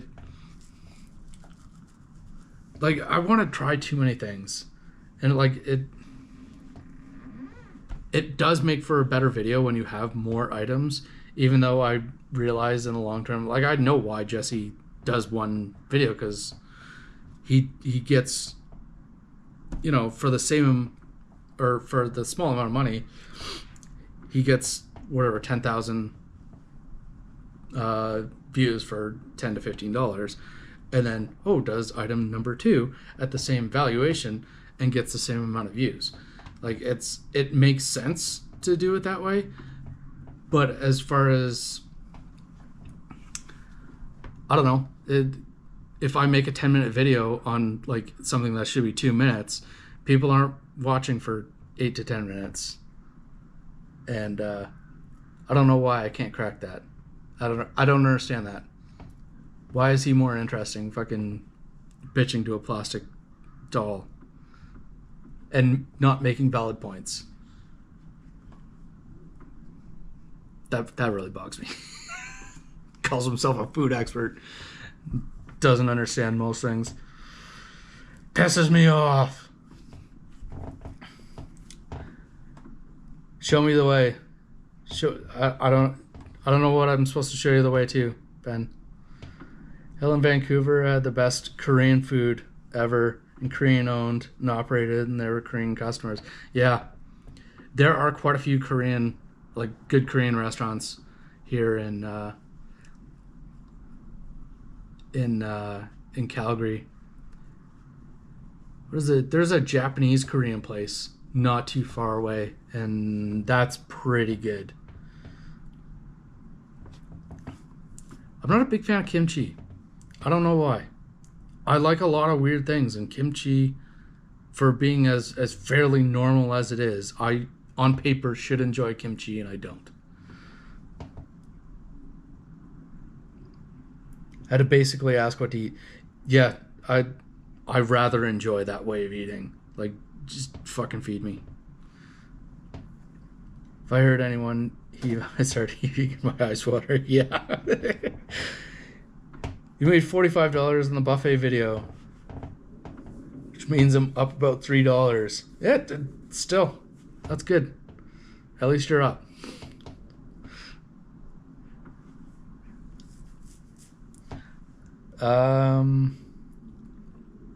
Mikey Chen's Strictly Dumpling style video where you can eat almost the entire damn menu.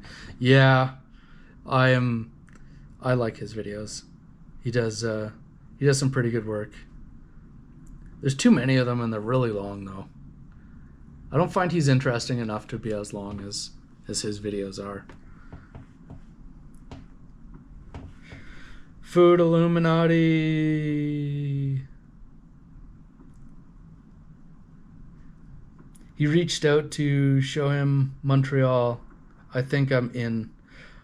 Oh, you're gonna join the Illuminati?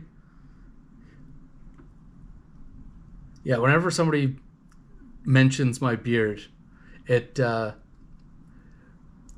think it's kind of funny because I think Jesse's the only Canadian food reviewer that has over 1,000 views or 1,000 over 1,000 subscribers that has a clean shaven face.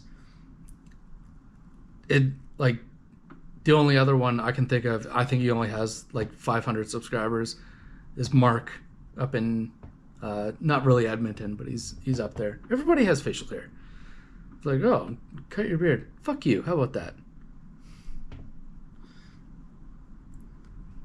I'm not here to tell you how to dress and how to look. Here to tell you what to eat.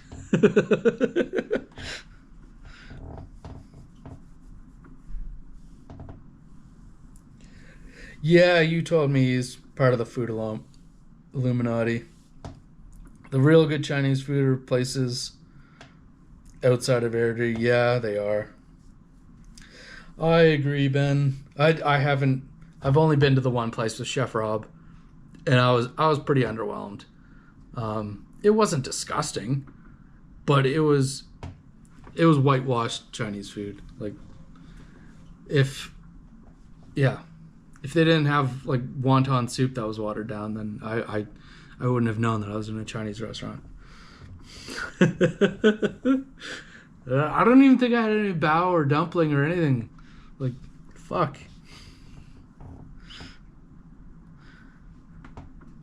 I've been devouring the peanuts from Thailand. I recommend it. Yeah, those were fucking good.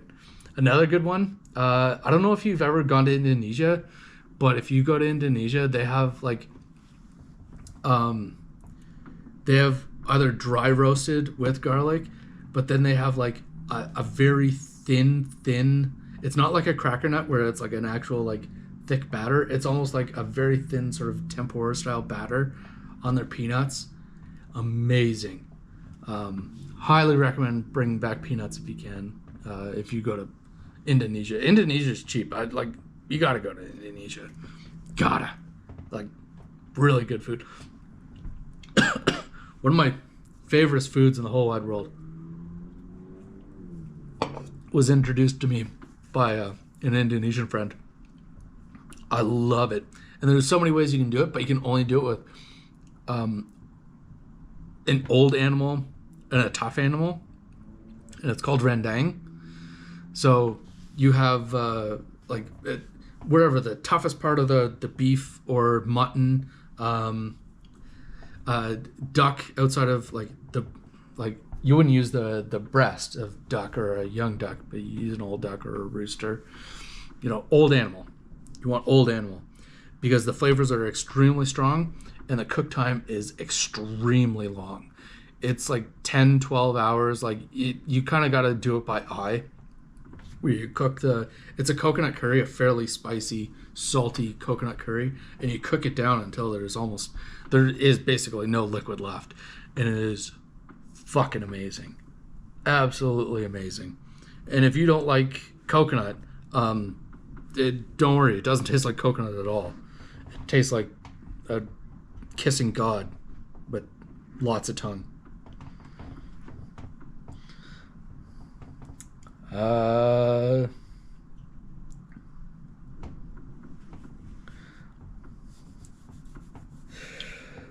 Stopped watching Mike Chen when I heard he's a womanizer. What, like Jesse? or you mean like he actually like hits women and shit? Because either way, I'm not really cool with either. I don't think that's something I need to say, but I'm not cool with that.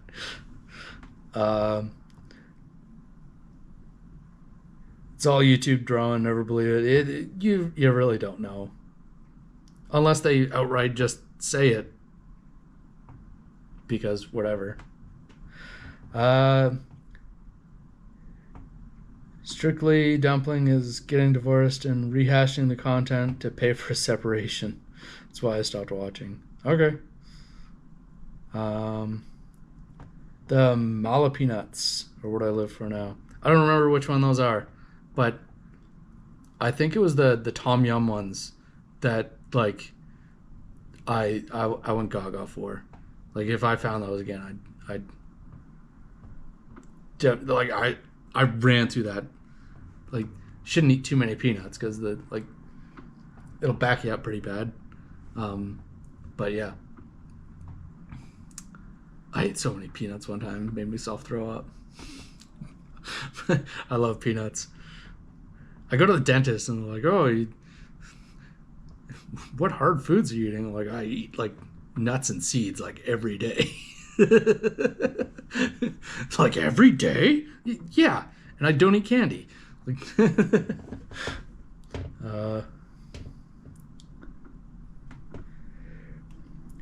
Ran into Mikey Chan on Reddit rabbit hole, lol. This year it's China, Singapore, Thailand, Japan, obviously. The other spots with visas are too complicated to wing.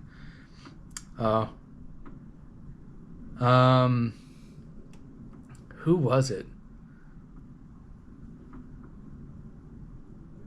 Oh,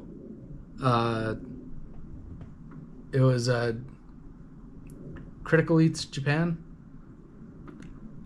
I sent him an invite. I was like, well, it'll help you plan to your trip when you come home if you want to join. And he's like, yeah, no, I'm good. I'm like, okay, whatever. But yeah, he's in Canada about as much as you, Kevin. 2 months a year. What does that really matter sometimes? Need to steer clear of these people's personal lives. Watch the other people he has preyed upon.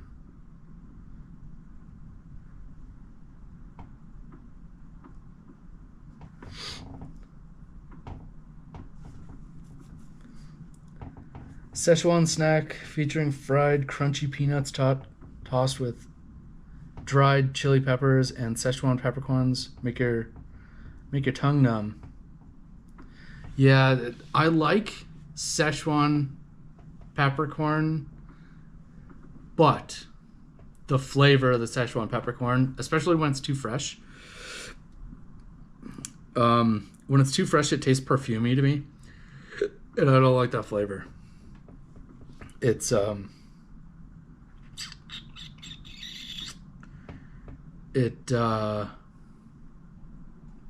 I don't know. I don't like the perfuminess.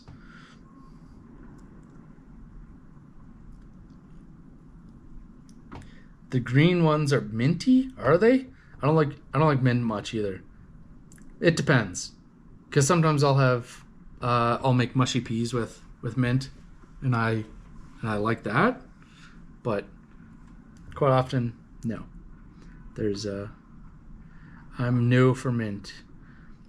Watching the Minnesota guy who moved to Vietnam. That's Sunny Styles. Just best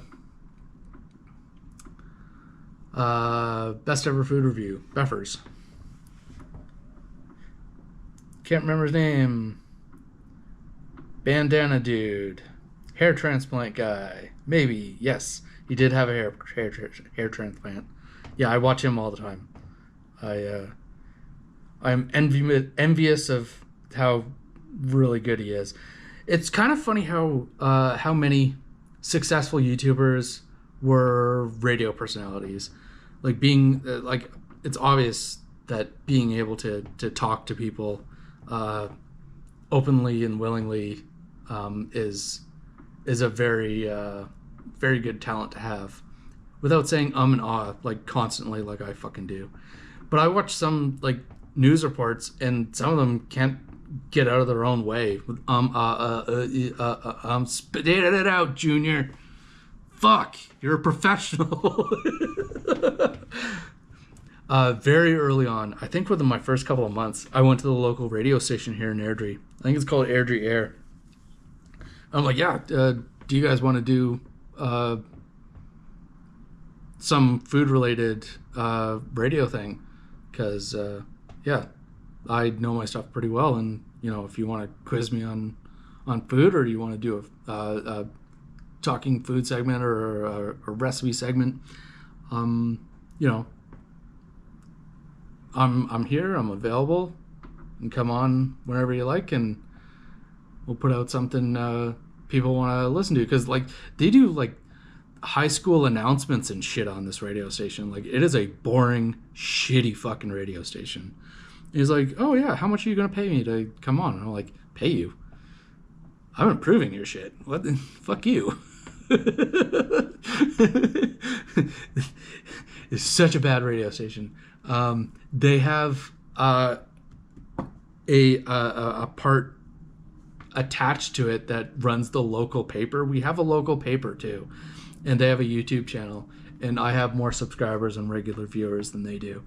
So it shows you how entertaining their dog shit is. Anyways,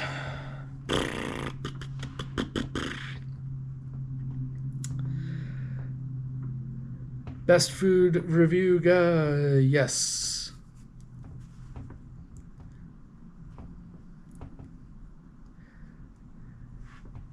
Yeah, Sunny has a big team, a pretty good team too. Like, even his old stuff is good. The only time I found it cringy watching his old stuff is, I don't know if you guys seen Brendan Taylor, but I watch Brendan Taylor, and it puts me into a rage just about every time, because it's another one of those food reviewers that doesn't know sweet fuck all about food, and it sends me into a tizzy as well. But idiots doing shit that they don't understand is a very good place to be in on YouTube, because now they've opened up a farm channel as well, and they don't know how to put a fucking tool in their hand. Like, it's a pair of idiots Like absolute idiots. But they do well. I don't understand it. But yeah, I've thought about pivoting into being stupid.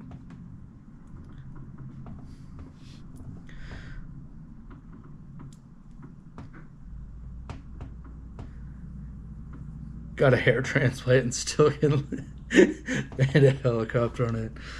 Yeah.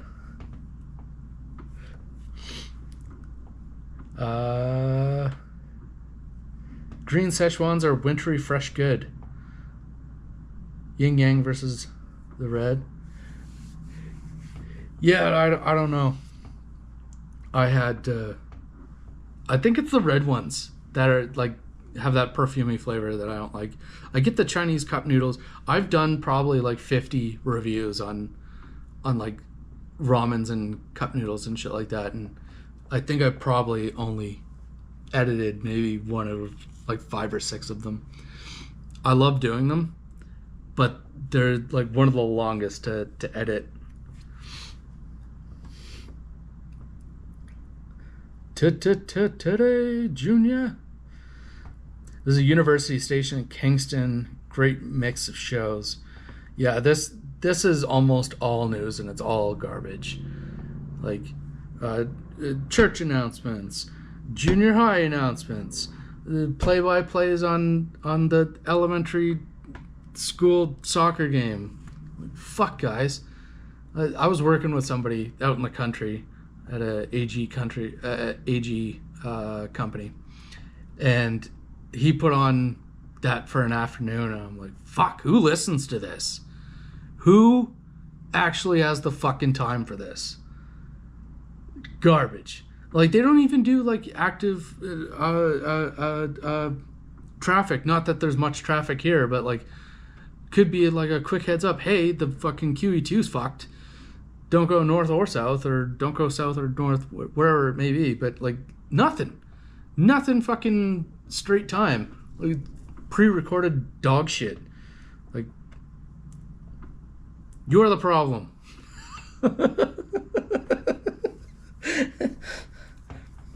13 Ranch spinoff is kind of entertaining. Brennan was trained to be a child TV star. Was he? I know he tries to be a musician, and he's I can't stand it. That auto-tune garbage. Icky. Yuck. What did he do? Do you remember, Sal? Was he like a commercial kid?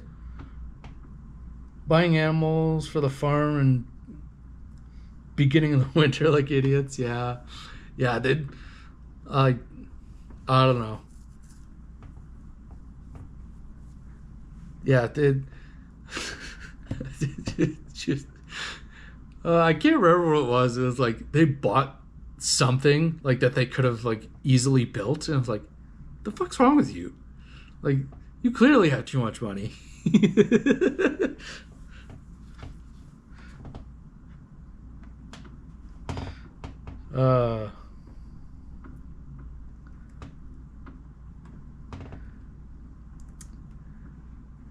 Yeah, the Szechuan peppercorns, they both numb the tongue, 100%.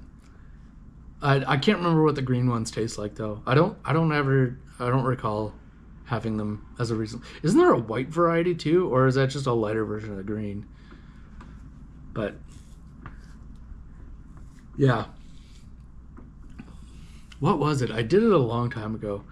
I didn't do the auto heating, but at one point in time, the snail cup of soup was a big thing, and I did it. I think I was either before or after. I was probably after everybody was doing it, but I didn't get the auto heat one where you add water and there's a chemical in it that like heats it for you. I don't know. It sounds sketchy, but everybody's doing it, and it was like, it's disgusting. I got one from China. I'm pretty sure it was before, and I had it, and the snail part wasn't the bad part.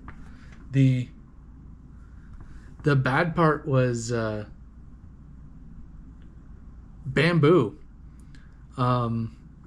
It tasted like the bamboo was grown in like a bog or something. Like it was just, it tasted like muddy shit. It was absolutely disgusting.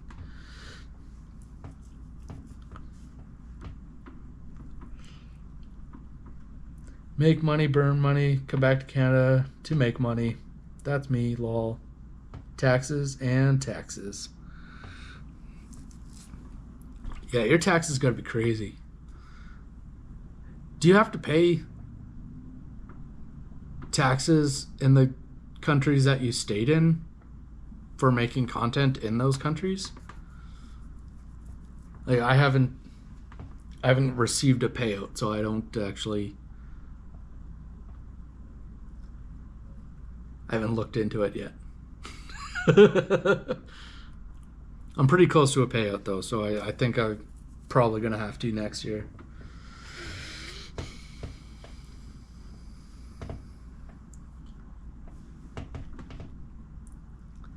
Different peppercorns. White peppercorn is unique. Random reading somewhere that he was almost Kid Star's mom.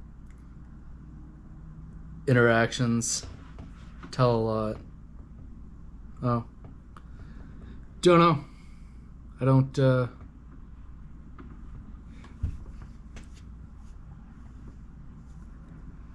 yeah, I don't think I've ever read too far into the, that aspect of it. I know he's been on YouTube for a really, really long time.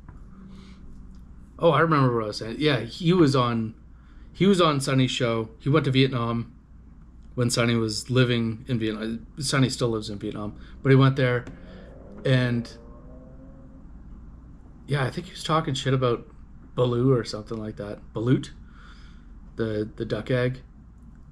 I ate it. It's pretty good.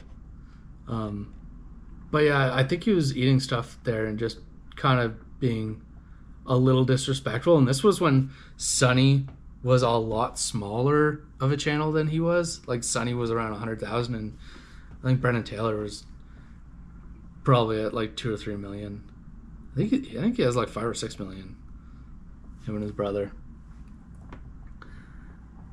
But yeah, he's made a lot of pivots, Brendan Taylor, because I think they did a lot of skits, and I think he tries to push a lot of his music. And now I think he does almost all food review, except for the, I think somebody's magnet fishing. That's what he's doing. I was worried that it was throwing shit in the creek.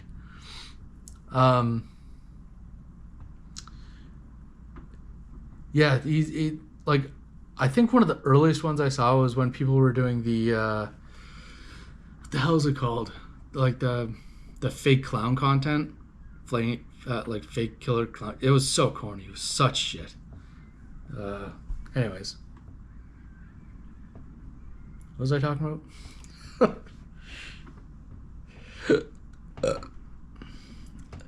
Yeah, he and Sonny did a video. It was very early. I think it was like 2018. I do believe. I don't think Sonny was actually wearing a bandana at the time. It was that early.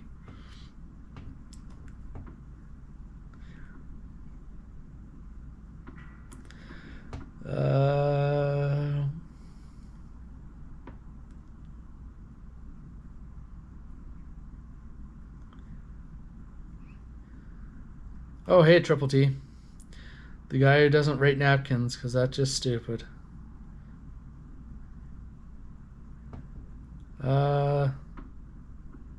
See you later, JP. No difference in taxes. I just have to be back in town to pay taxes. Then I work odd jobs to leave again. And either way, skirt the poverty line and focus on filming all of the time. Yeah, I hear you there. Yeah, it snowed last night. It may snow again. It stopped snowing around lunchtime. But yeah, it started at like 10 o'clock last night. snowed all night, like whiteout style blizzard. It was blowing like 90 kilometers an hour too. Not like 90 kilometers an hour. It was blowing 90 kilometers an hour. One of the big signs on Main Street blew over. A whole bunch of big signs in Calgary blew over. It was actually a pretty nasty windstorm that turned into a blizzard.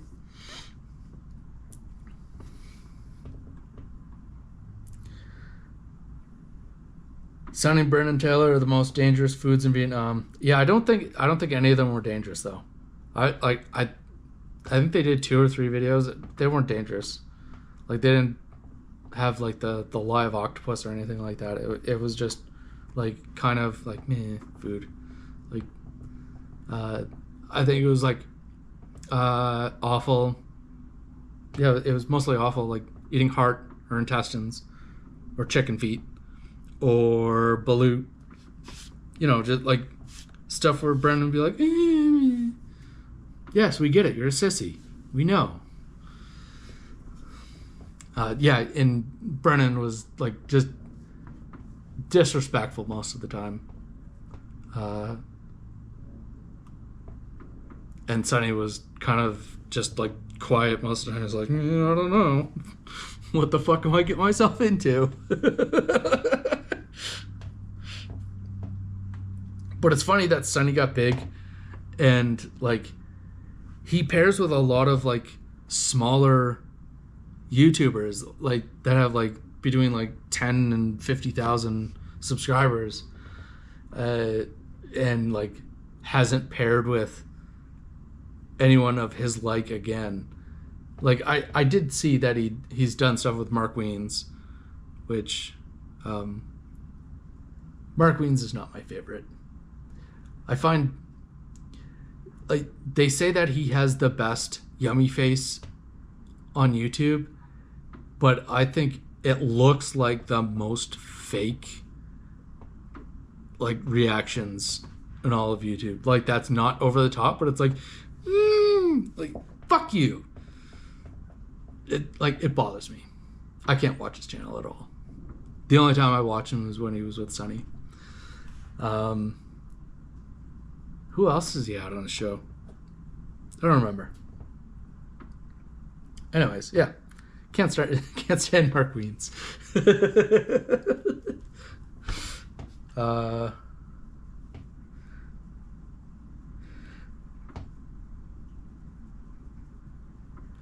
Sonny has bandana, never noticed till he brought up the turkey leg thing. What turkey leg thing? I'm working in a gas station now, like clerks pushing cigarettes and gas. Watching shit on my phone and editing. Thanks for the random. Watch both. Don't remember the collab.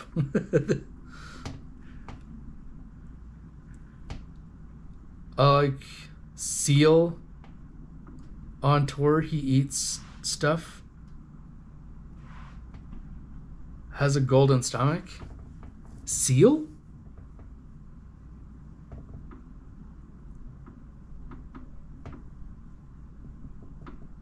Good Canadian boy sometimes when he isn't being a degenerate. Who has a golden stomach? Who are you talking to?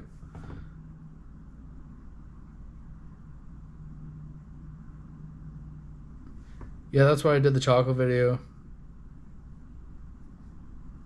Rewatch your chocolate bar vid. Figured I might as well film it here.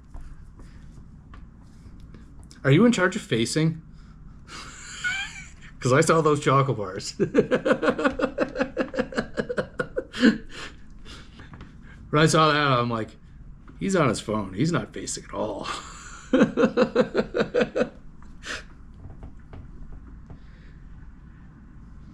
YouTuber Seal on tour.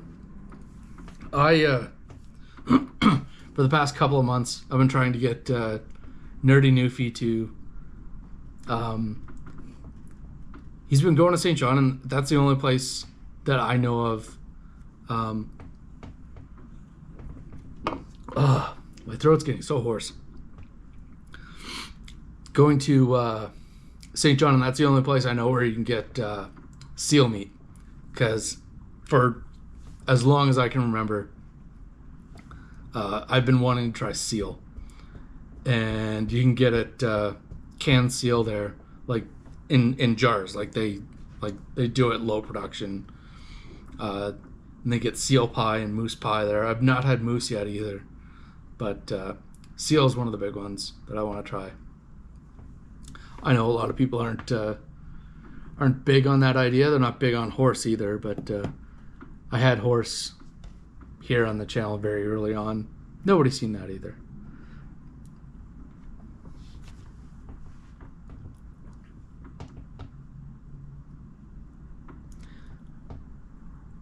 I am not. They hire a special needs dude.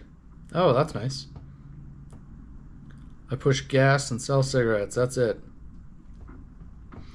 Nothing else is asked of me. Nothing else will be done. 7 to 3, my mug behind the counter, pushing the gas button.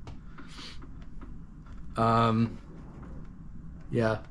I was that special needs kid doing the facing. Not in a grocery store. I used to work at London Drugs. It's about to snow again. There's a change in the air. It's gonna snow again. It snowed just before I came on too.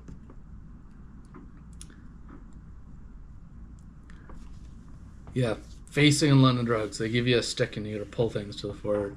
They yelled at me constantly for not doing things fast enough. But I did things right, which isn't fast. Checking dates on stuff and fucking pushing things onto the floor that didn't need to be there. My area always looked good though. Better than the other facers.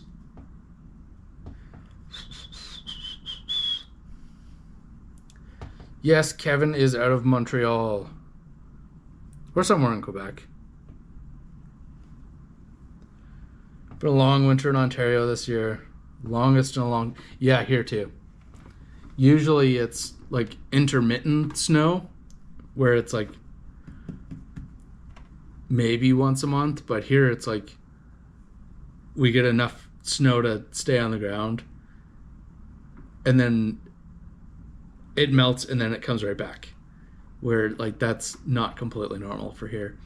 But it is snowing now. The thing a lot of people get wrong when they come to Calgary or Southern Alberta in general is changing their tires. Where like even as early as like February, like what are you, fucking stupid? Like I can't believe the tire place is like letting you do that. Whereas like, well, it's been nice for a month. Snow is not coming. Yes, it is. 100% it is. It will snow at least going out to the mountains like Kananaskis area. It will snow on May Long every single year. I've been here since 98, which is a long time. What is that? It's a long time.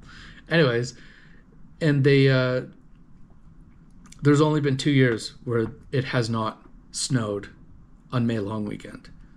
So you wait till May Long. If you're not going anywhere near the mountains on May Long, you can do it May Long or the weekend after. But before that, you do not change your tires until May Long.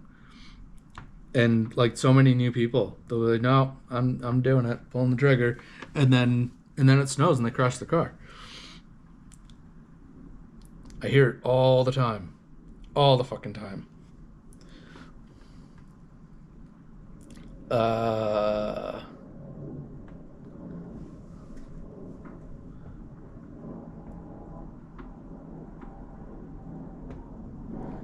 Yeah, working at London Drugs, it might be kind of cool now, but like back then, like it was like I had Nazi managers. I had what were their names? They both had the same name. Both head managers had the same name. It was Colleen and Colleen. Couple of bitches. They still work there. Like you could not fucking please them. and it caused me no end of stress. Brady was kind of cool. Dave, I gave him my resignation letter, and Dave almost cried, because they'll treat you like shit, even if you're good. Like they push for more, and it's fucking not worth it. So I was making. What was I making? I think it was $6.13 an hour at London Drugs. At the exact same time, I was working at a pizza place. And on Sundays, I would make $24 an hour. So I would do $24 an hour from whenever they called me in for the first order. So it would be like maybe 3-4 o'clock, and it would be steady until like 9 o'clock at night, and I'd make $24 an hour. So that's like, what was that, 4 times the base level? So what would that be now? Like $60 an hour? Wild. You don't make that kind of money delivery these days. I doubt you'd make like a proper minimum wage doing delivery these days.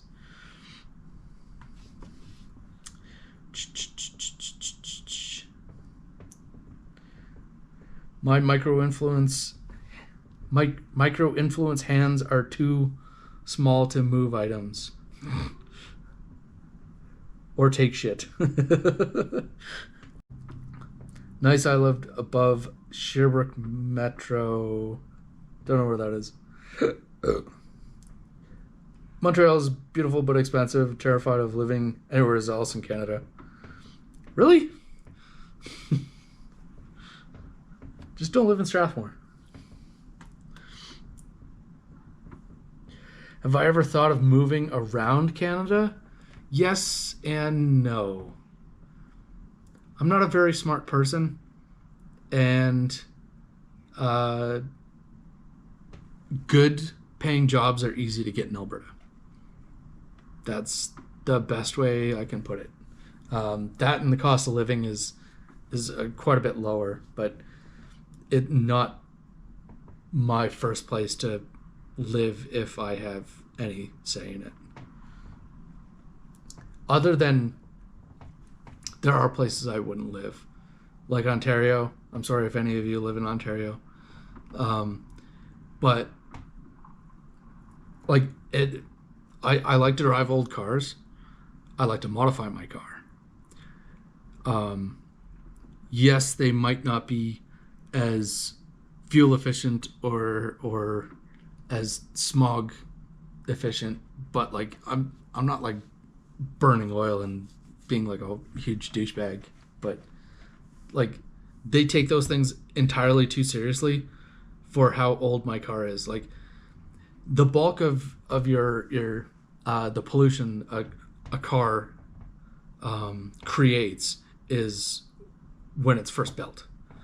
Like the carbon footprint to build a car is more than a lifetime of a car. So I've already paid for that in a 25-year-old car. Like I am now being better to the environment by not buying a brand new vehicle and causing that big footprint again. But yeah, they want you to, they want to regulate you out the nose, and Ontario is one of those places. I have family in PEI and Nova Scotia. They regulate you too much in Nova Scotia. They regulate you entirely. I have 2 right-hand drive cars. I cannot drive them in PEI. I would have to put a permanent, very large sticker on the back of my vehicle that says this is a right-hand drive vehicle, even though it's not a commercial vehicle. Why do I have to do that? You have 2-lane fucking roads there. Who gives a shit? Yeah, that bugged the ever-living shit of me, because I was going to move back there and help family, and I could not bring my car over there, and I was like, well, no, I'm I'm not buying a brand new car when I move out there. I don't like having a brand new car. I don't like the idea of a brand new car. I like the idea of not having a car payment. Yeah. Anyways. So yes, I would like to live in BC. I would like to live in Montreal, Quebec City, wherever. There's plenty of places that I would want to live, but some things that are non-negotiable in my life, like the car culture here is too good for me to give up. I could live in BC because I know I can get away with some of the things. Like I could still have an old Subaru there because they are extremely common there. But yeah, I don't know if it would be so much in Quebec, and also the language barrier. I barely speak English. Montreal is kind of cheap, taxes included. It is one of the cheaper places. It is. But I don't really fully understand. I'm fairly new to the trades, and I don't know if my experience would lend at all over there. I don't know if I can just be like, okay, well, I have this much experience and I should be paid this much. I think I would have to start all over again because it's province by province. It's not countrywide.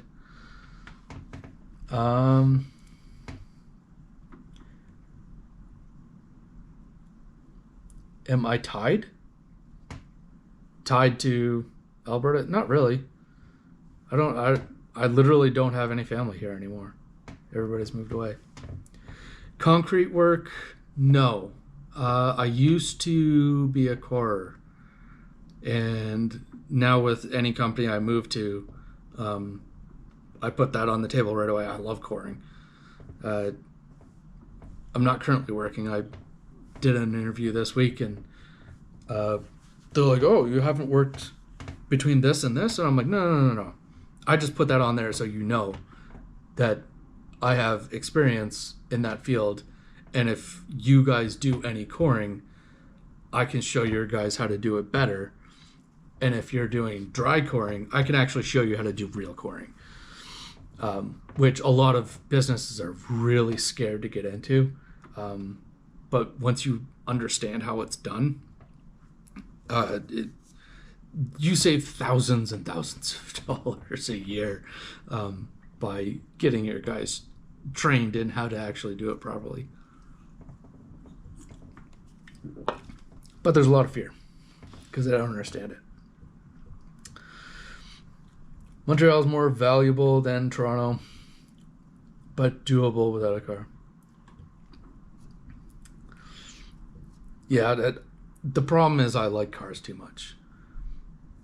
I like the drive to and from work is sometimes the best part of my day. It's kind of my happy place. As much as I love eating, cars are another thing I'd never want to give up, which is why I never put that in jeopardy, my ability to drive.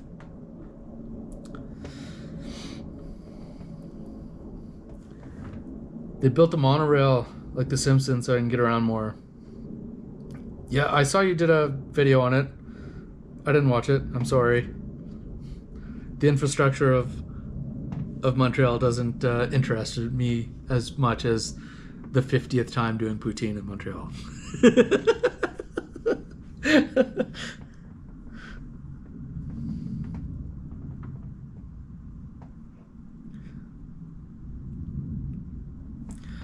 Not tied to car bills or anything. Yeah, I don't have... I'd have to put them somewhere. I'd have to store them somewhere.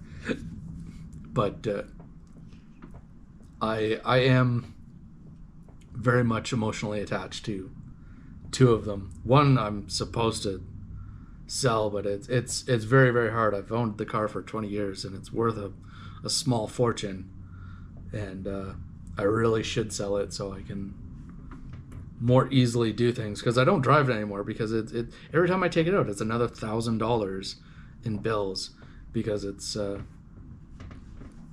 old and likes to break.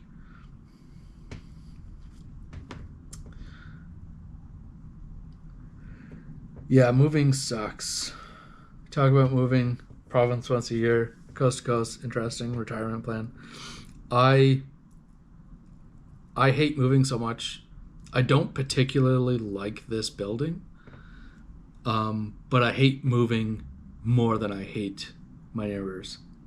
Actually, I have pretty good neighbors right now, but there's been a few times where it's like, if I didn't hate moving so much, I would punch your kids in the face and leave.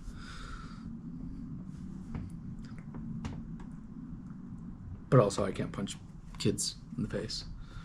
Can't do that. Yell at them. I yelled at the kids so hard one time. They sent their parents over, and I'm like, look, if you're going to leave your kids to play in the hallway and you're not there to parent them, I'm going to parent them for you. So go the fuck home and quit being a bad parent. He continued to let his kids play in the hallway. And then I went out in the hallway and I'm like, look, where do you live? She's like, I'm not telling you. I'm like, okay, I'm going to start knocking on doors.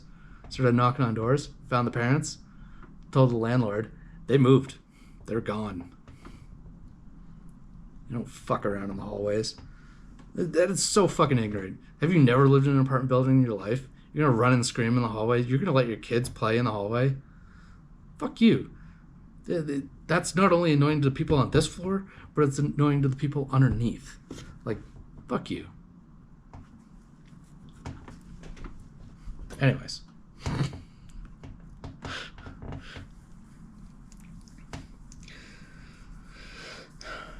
Different way of living.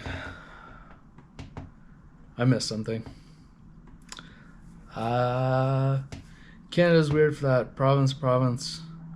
Yeah, it is. There's a lot of very strange laws that don't travel between provinces. Really weird. You assumed that I was a teacher? Me?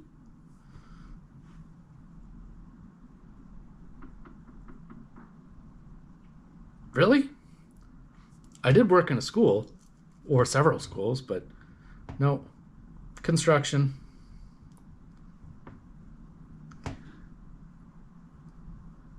I saw the knuckles. What knuckles?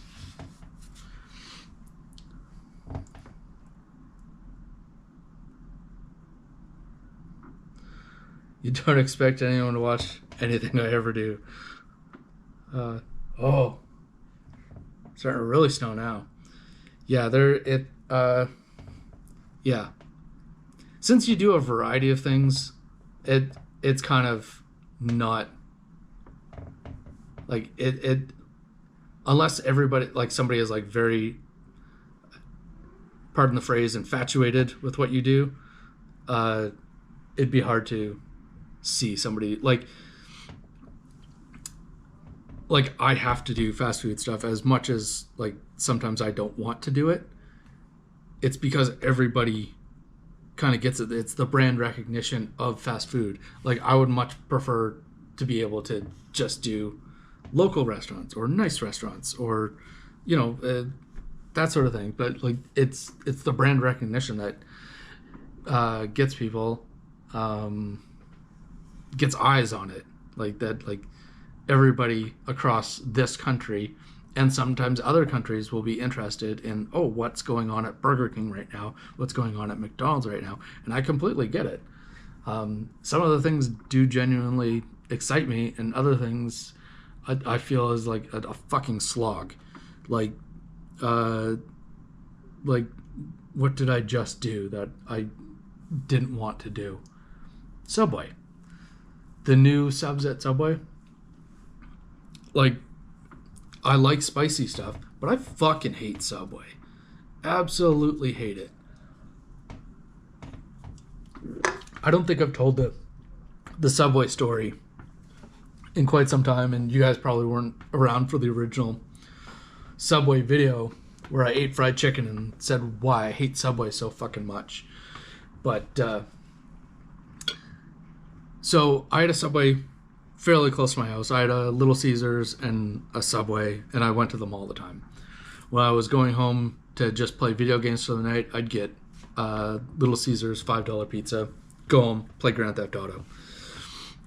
Sometimes if I'd be out, like the Subway was open late, and like I was a gym rat at the time too, so I would go and get a veggie sub or a turkey sub, you know, something healthy. But anyways, not the night that fucking made me stop going for over 10 years.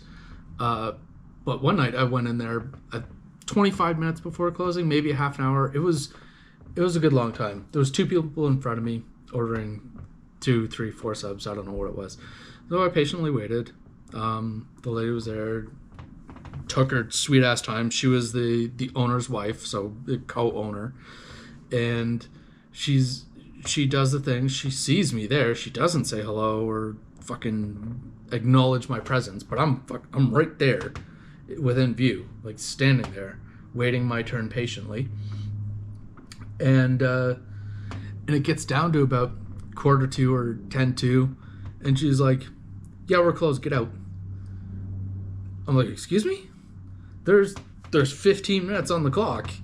I've been in here for over 10 minutes, and you're not going to serve me?" And she's like, "No, get out." Fuck you very much.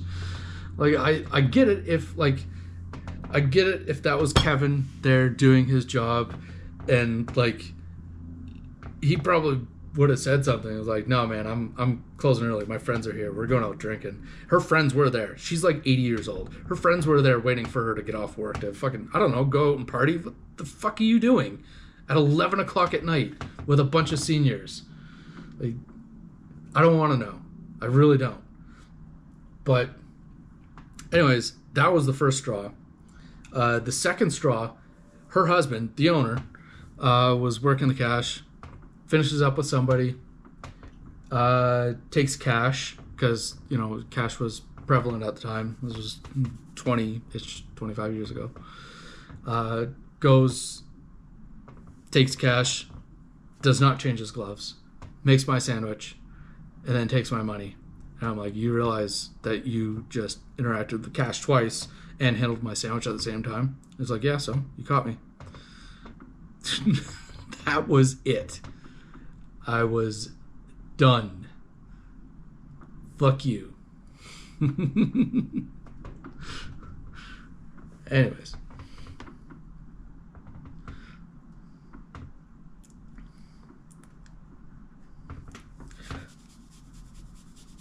Metro was convenient up to Gene Talon. The rubber tires were different coming from Trump.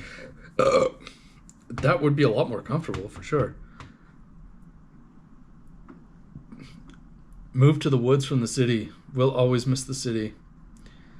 Yeah, even though I live in a small city, living in Strathmore, even though Strathmore is a big small town, I didn't like it. Where I lived in Crossfield, which is an even smaller town, like that was a lot more chill than living in Strathmore. Strathmore was garbage. But like the amount of time I wasted driving into the city to like get groceries, like get my fix of Asian food that I had to have. It was a lot of, for what I saved in money living there, I wasted on fuel and time.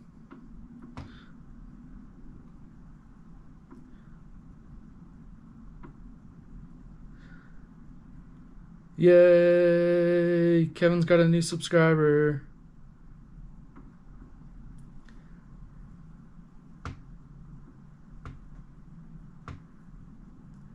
Yeah, unfortunately the laws in Montreal don't allow for as many fast food.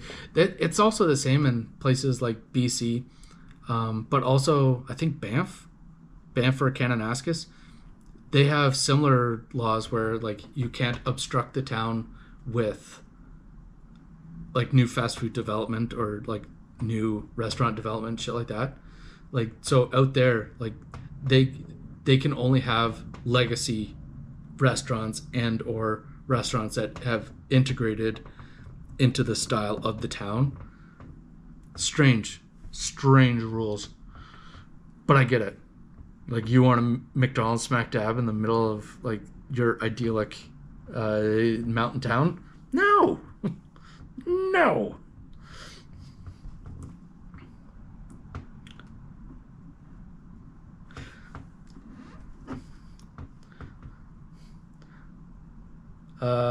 Do not get a slush at the convenience.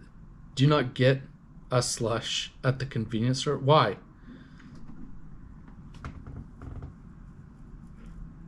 Yeah, silver story is gross. I'm a dick to my bosses, but I do my job with pride, follow the laws and hygiene protocols out of respect of being good. Yeah, I get you. It. Yeah, I don't know. I found out what other Subway locations there were added. I just boycotted Subway at that point, and I didn't eat it probably. It was over 10 years, maybe 15 years. It was up until I started doing YouTube on this channel, and now I might not do it again. Like I thought there was a good idea I had. They have the daily subs, and I was like, okay, well I can do the daily subs, where it's a different sub each day of the week, but it comes with chips and a pop. So I'm not drinking the pop, so I'm paying for a pop that I'm not drinking, and I'm paying for a little bag of chips that, like, I don't want a little bag of chips, like I just want the fucking sub. So like I'm essentially overpaying for a sandwich that I don't really want. Good concept for a video, but on the other hand, it's a bad concept for my wallet and time. And probably nobody's gonna watch it because I don't know why, but my Subway videos do very badly. Also worked at Subways. I was brutally honest if someone gave me guff. I was like, I'm going home to drink. A whole bunch of my shit is done when I'm scheduled. I didn't fully get that. I might have read that wrong. But yeah, no, not going over and above for some job like that. Unfortunately, and I didn't say it in the video or what have you, but there is a certain group of people taking over the Subways, because there was a young man that was working at the Subway location before I went in, when I went in the first time, which was one of the signature sub videos where I was doing a bulk of the menu all at once. And he was good. Good guy, made the subs well. He was polite, answered the whatever weird questions I had, and it was courteous and nice. And when I went in there this time, there was a certain group of people working there, and they were extremely rude. Like they didn't want me in there. I asked pretty simple questions that couldn't be answered, and then like just give me all sorts of fucking attitude and bullshit that I don't fucking need. And I'm not a racist person, but there are they are a very racist people, and they shut out anybody coming into a business that they've come into until you wipe that business. You have to completely wipe the business because they will run it right into the ground.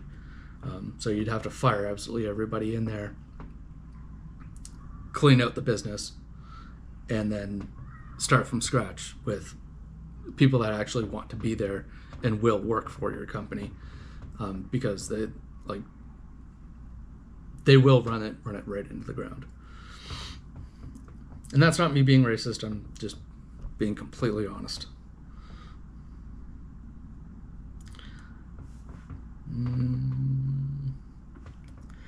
Miss 24-hour groceries. Marsh, Richelieu, and Metro. Yeah, I don't think we have 24-hour grocery stores here. Not even in Calgary, I don't think. Provisio used to deliver home for like $3. I think only Walmart here. No. Safeway Sobeys has their sort of plan that they do. I don't know what it is. Ben said it once, and every time I see it, I pronounce it wrong, like Ben pronounced it. It's French, and yeah, he said it very deliberately, and it was Viola. He said Viola. What's that? I'm like, it's voila. It's their Safeway Sobeys delivery service. I don't know how much it is, but Walmart is fairly cheap, but their groceries suck. Groceries are terrible. And I don't think Superstore delivers, but you can get like their curbside. I don't like that either. I don't like people buying my groceries. I have a very personal relationship with my grocery purchases. Like buying off of a screen when you have culinary intuitions like I do, it doesn't work. It doesn't spark the same feelings. Like if I go in and they have endive on sale and like they're looking good, I'm like, oh fuck, I'm gonna do this, and then I go over here and I'm gonna do this, and then I'm gonna have it with this. Like there's a process, and it starts with like, oh, there's this, it's very fresh and at a good price, and it's like then a dish starts being built in my mind, and I'll actually go through and cook in my head as I'm shopping. It's not extremely efficient, it's not faster, but fuck it, I'm a really good cook. I'd much rather have good food and take a bit of time than eat bad. A&W's popping up around here. Yes. Oh, that was the other thing. A&W. I have I don't think it's on sale anymore, but the matzo burger was on sale, and so I picked up that. I've never had a matzo burger before, outside of like, unless they do like a matzo bacon creme brulee. Fuck, I don't know what they do sometimes, but you know they're bullshit burgers that they sell every. I think they're on a 3-month schedule. Whereas I know McDonald's is on a 1 month and Burger King is on 6 week or something like that. Anyways, doesn't matter. Outside of like one of their variations of a matzo burger, which I don't know if they do or don't do, I've never had a matzo burger.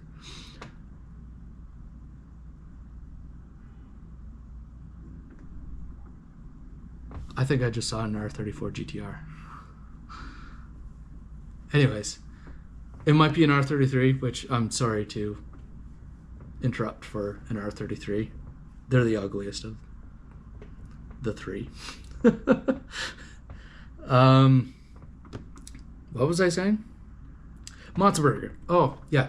And I don't know if you guys find it hilarious, but I find it hilarious. So A&W's the second largest chain in Canada, behind McDonald's. And so I do mention there are like Dairy Queen and A&W and some more rural locations than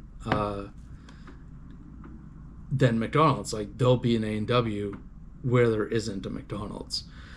And I use my favorite segue. I said they're in the hinterlands, and expect to see something. I haven't chosen which yet. I haven't started editing it or anything, but yeah. I said hinterlands to bring it off to a hinterlands video. We've already paid for them. May as well use them.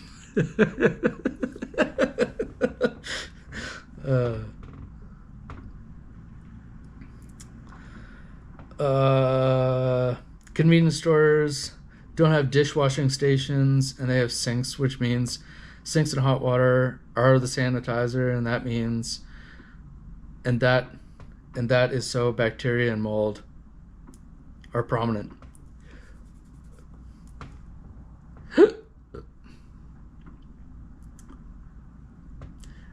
Yeah, I do like my gas station fried chicken though. 7-Eleven fried chicken. Like, I'm sure they have a proper, like, they may not have a proper dish pit in the back, but I've never gotten sick eating 7-Eleven fried chicken, which may be surprising. I fucking love that shit. Their pizza's garbage though. Absolute trash. People are draining. Love Yola. That's what I'm talking about. Pulling out the Beansy lore. I was a shop in person and asked for delivery at the cat. What? Am I reading that wrong? It was a shop in person and asked for delivery at the cash. Montreal was different. The Airdrie Safeway here has, I don't know if you remember, but it was like what was it, like pay and pickup, where you'd go outside to your car. Like, it was mostly for wintertime, which makes a lot of sense, but this was like a big thing back in the day. But I remember Sobeys having it out east when I was a kid. It was a big deal. You'd go and you'd get your little number card and you'd pull up to pick up your groceries. You just paid, and you'd go and get your car, wait in line to get somebody to put the groceries in the trunk for you because it's cold outside. I can't remember what it's called, but the old Safeway here in town still has that set up, but it's like nobody uses it anymore in any of the places that used to have that sort of service. But yeah, what was it, carry and go? I don't know, some kid loaded groceries into the back of your car when it was cold. Hilarious. But it wasn't a carryout. I remember doing carryouts when I worked at London Drugs. Super fun trying to fit like a TV into somebody's tiny car. Fuck. Stressful.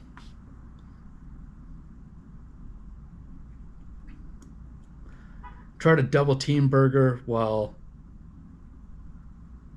Dernving? Mistake. Yes it would be. They are very dribbly burgers. The A&W burgers. Dribble. Yep, lol. You like the mozza? It's a teen with a Big Mac sauce. I don't want to ruin it, but like, I don't want to ruin it. Tangier Big Mac sauce. Never had a mozza either. Still on sale, I think. It either ended on Monday or sometime this past week. I don't think it was until the 30th. It might still be on this weekend, but it's not until the 30th. It's one of the 20s of this month that it ends.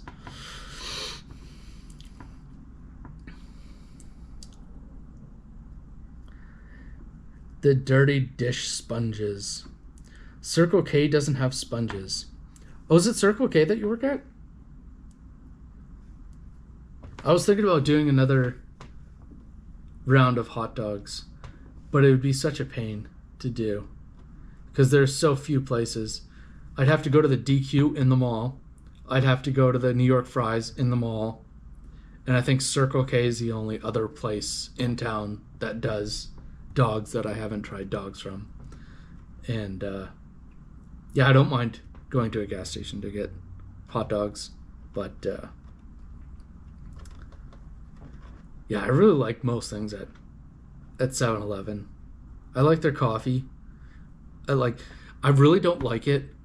I did say it in, what was it? I think it was a surprise item when I did Ryan's Donut. where I said Ryan fucks them all himself.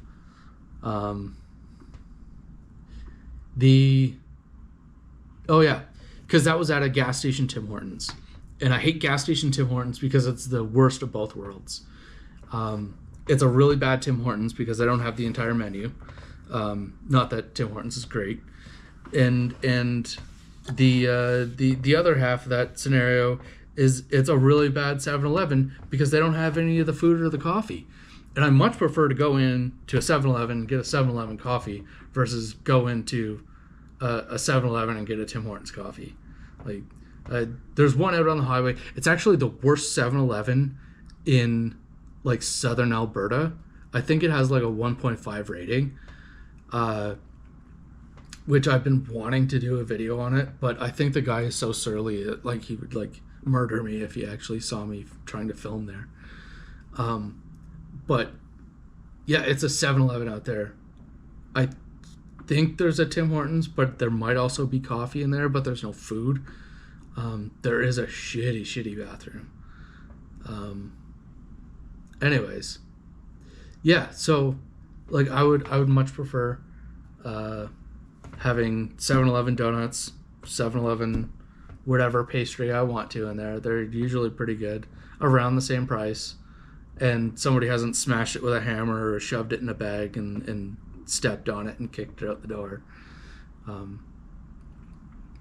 Yeah, all that wonderful care and attention you get from getting pastries from Tim Hortons. Sometimes some of those places, like, they have the boxes or never bother to order the boxes and then just shove your shit in a bag and all of your Ryan Reynolds comes off in the bag. Like, who the fuck wants that? Awful.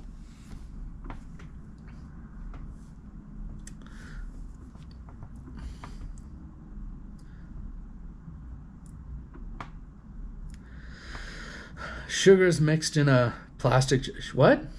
Sugar is mixed in a plastic jug? For what?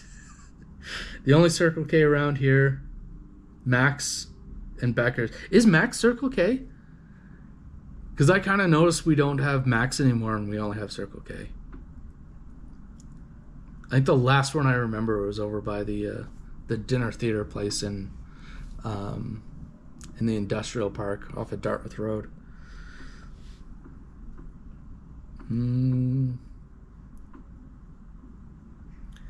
think they stole the Avatar bot. Couche-Tard started in Quebec. Was named Max everywhere else. Okay.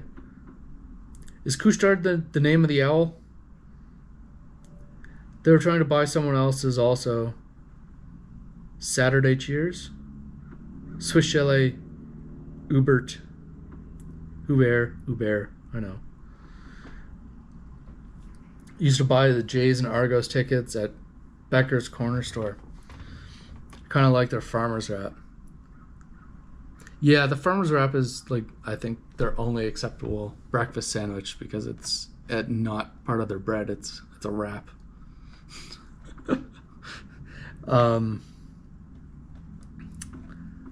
I remember when I lived on the East Coast, so like pre-1998, we had our local convenience store that was fucking everywhere was Anna Green Gables, or they just call it Green Gables. Absolutely everywhere. They had slushies. They didn't really have food, but you could get pepperonis, like, you know, the Trailer Park Boys. You could just go to the corner store and get pepperonis, soda or slushy, cigarettes. Yeah, when I was a kid, you could, like, as a kid, could buy cigarettes. Because of buying for her parents. Whatever.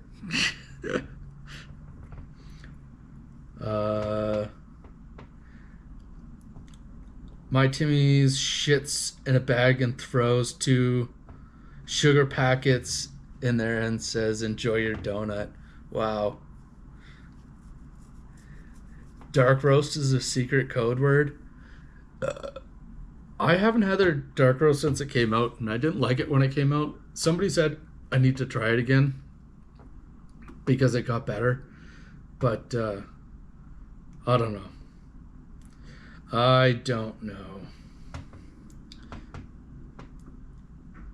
Then when you say you ordered coffee, they shit it in again and pour hot water in it before serving it back. Need a note from the neighbor to buy him smokes. What?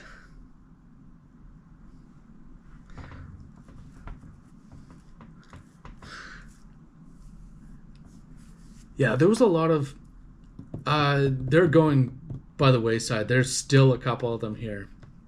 I can't remember what you call them. But they're like converted houses into convenience stores. Like that was very, very common. There is one. I was actually... what was I doing? I think I was researching a video for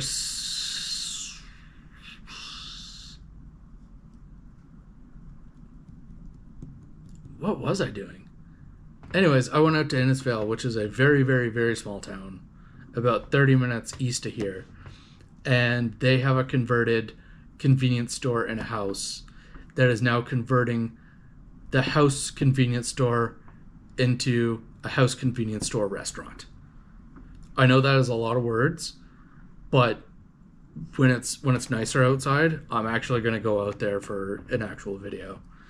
It's one of those ridiculously stupid things that only happens in small towns now. When I was a kid, like those were extremely common. The corner store where my grandparents lived, it was actually started originally by my family, wherever, very, very long time ago, like probably 150 years ago, put up like this shed thing to sell your local dry goods. Like it was the local dry goods store.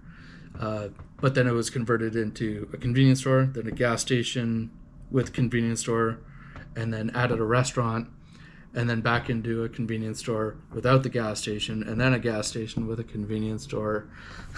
it just kept switching, and like that happens a lot, especially in PEI, because of there's just not enough traffic to keep things going, and say one wrong thing to a neighbor, or you didn't give him an extra 3 fries, with his order, you've offended somebody, and then they all stop going and you go out of business immediately. So it's no bad days. Like you cannot afford to have a bad day there. It's that, like, it's super duper tight. And yeah. Anyways, Toronto had a lot of them. What, the converted convenience store things that I was saying? Cracking another IPA while watching this one. Watching this one what? Watching me go on a rant?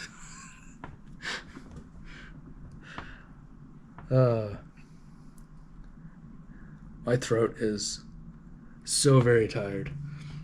Give me 1 second. I need another beverage because my throat is drying out.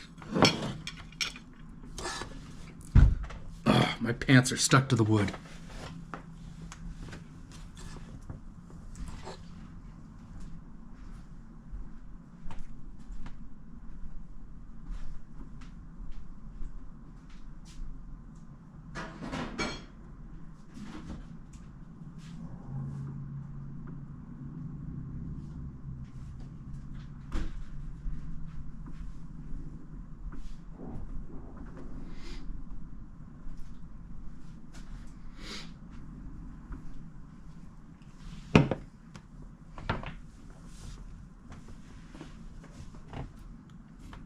I don't have any IPA.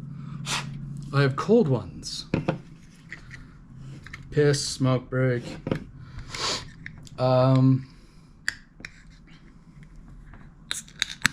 There's a local one. Sells booze on holidays. Yacker Lucky. What? There's a local one. Sell booze on holidays. Yarker Lucky Dollar 25.7. What province is that, Sal? I'll wait for you to come back, but what province is that, Sal? We don't have... Oh, my poor dry throat. Because I have water heat here, because I'm in an apartment building, the heat is extremely dry. And all winter long. I have broken heat, so it's on like too high as well. So I gotta keep the windows open. It's so dry because of the water heat. All the fucking time. Dries out my throat. Something terrible. BC has convenience store, beer, and I think you can get liquor. I don't actually know. But Alberta does not have any liquor commissions. Like, it has like the liquor board where everybody buys their liquor from, and that's how like we have American liquor here, whereas like Ontario, I know, does not. I think Manitoba doesn't. I believe in Saskatchewan you can get convenience store liquor, but yeah, you can't here. But there's liquor stores fucking everywhere, and yeah, and they all vary wildly in price.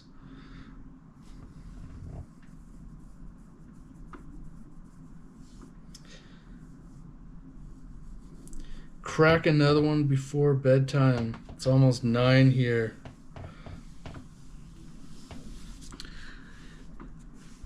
Yeah, it's pretty early here. 5:50. I've been going for a while. This battery's been holding on pretty good. 3 hours, 22 minutes. Holy cow. This is the longest of the live streams I've ever done.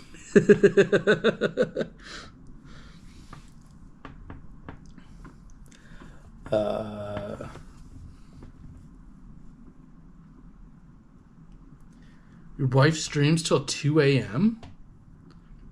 What? Does she go during, like, streams during the day and then streams at night? Like, that's her full-time job is streaming?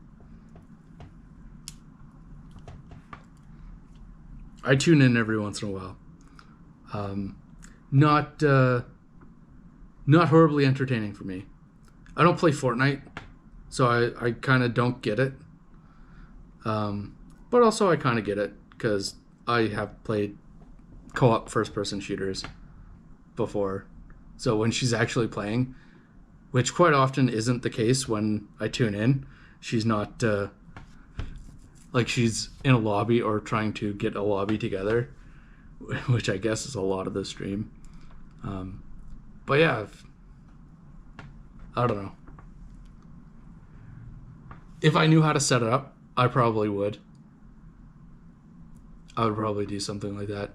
But GTA was more my my thing.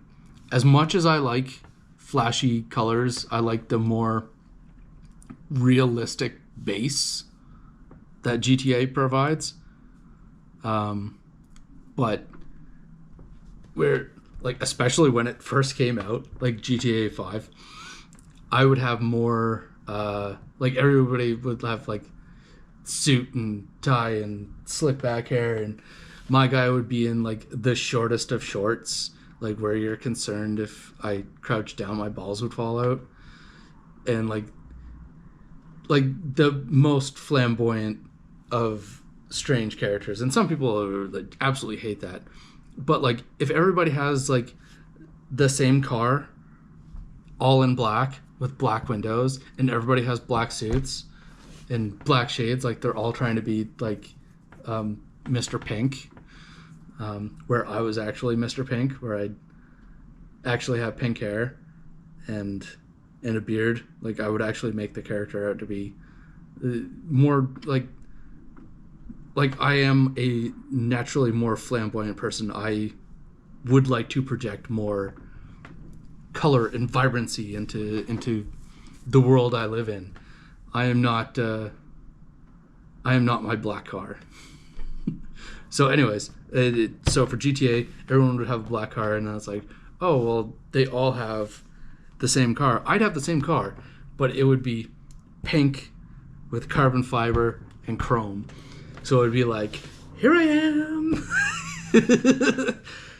And totally, if I had the money, like I'm already trying to paint my skirts rocker guard pink. But hello, Sally.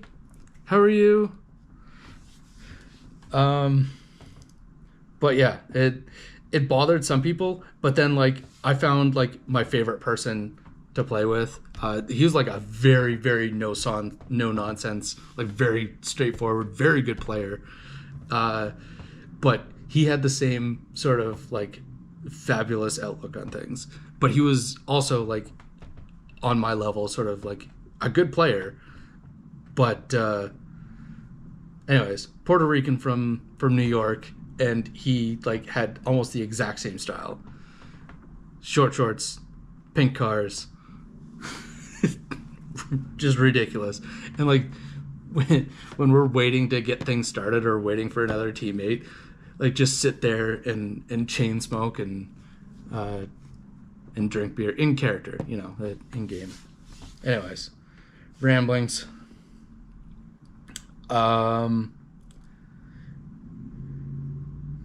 Cracking another one before bedtime. It's all 9. My wife streams till 2 a.m. I get up 7 a.m. for the gas station. Oh. Boo. We have the SAQ, which is the liquor store here. Liquor store, sell beer, wine at convenience store, but SAQ is for hard stuff and imports. Okay.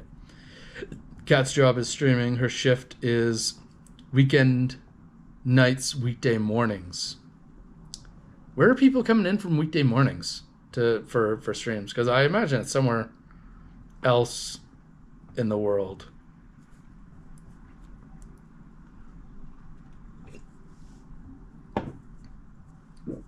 Our creator code is what generates a lot of the income. For us, 5% of all sales in game, we get a cut. Really? If they use the creator code. LCBO, allowed in rural outlets. LCB, Liquor Commission Board of Ontario? It's Ontario sell?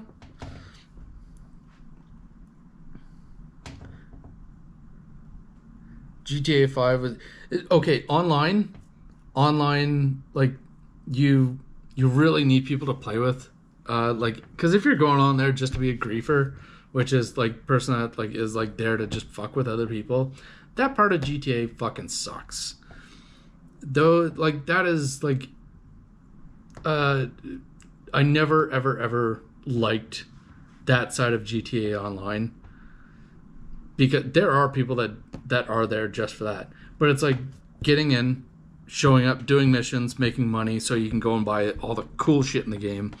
Like the cars and upgrading and customizing your cars.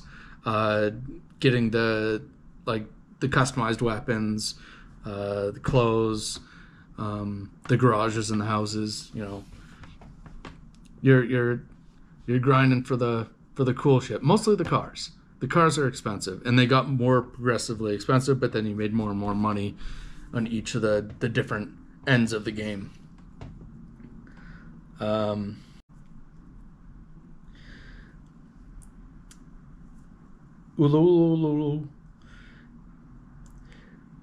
it's always good to make friends and have a good time playing the games. I played for about a year and a half, streaming every day, but I passed it on to her. You don't do any of the I thought you did like some online, or you had a online channel that you did occasionally. It's so hard to do other things. Like I really want to do. I'd have to fucking get rid of all of my extra car parts in my spare bedroom, which is my storage room, so I can set up a. I want to set up a table in there so I can repair things that I don't know how to repair. Because I'm quite positive that dummy that doesn't know how to do things does well on YouTube, because Brennan Taylor showed me that that's possible. But yeah, essentially, I want to go in there and mostly kind of attempt things that I already know how to do, or kind of know how to do, and then work up from there. Fix things that are like easier to do, like lamps, shit like that. Yeah, there's a guy I watch. I'm very easily influenced in these stupid things. There's a guy I started watching, another fellow YouTuber that I've probably mentioned 1,000 times, Chris from Is It Any Good. He also watches him, but I didn't know that he watches him. Like, I just started watching him, and he also watches him.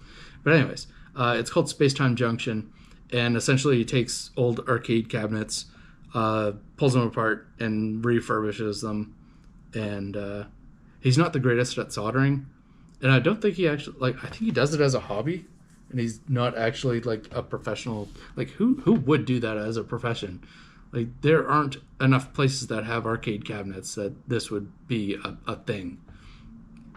But his house is like littered wall to wall with these things. Like, he goes in and it's like, they're in the kitchen, they're in the living room, they're in his office.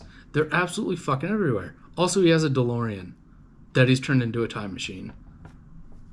Fabulous. Anyways, I sent him a quarter, an actual quarter, because he was trying to find quarters that didn't work in cabinets.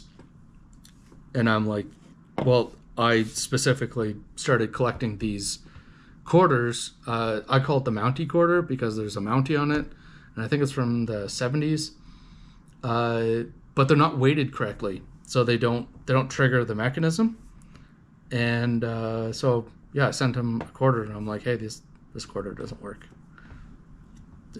I don't know where I was going with that. Oh yeah, so I wanted to solder stuff and refurbish things, and it's like, oh, this thing is broken. Oh, look, I caught something on fire. I have a fire extinguisher, so not a big deal. I do need a hood fan, and I need to sell or throw away the old car parts that nobody wants to buy.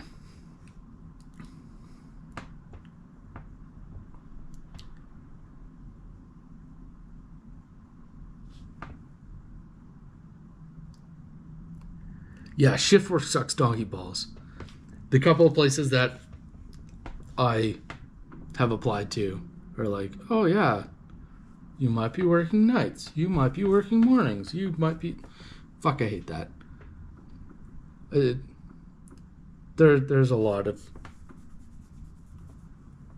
about the trades that I don't like, but what do you do?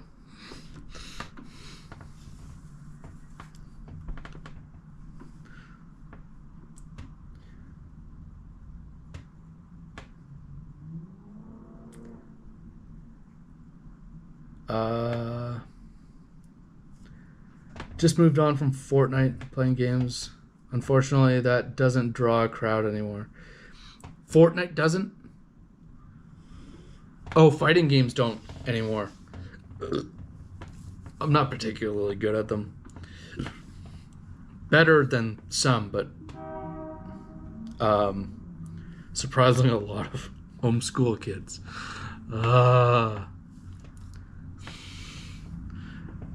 Jeez. Control what sell? 5%, about 10K kids spend a minimum of $40 a week. So on Fortnite allowance, asking their parents? What?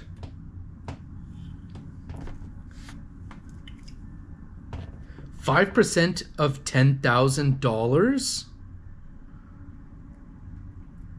People are spending $10,000 with your code?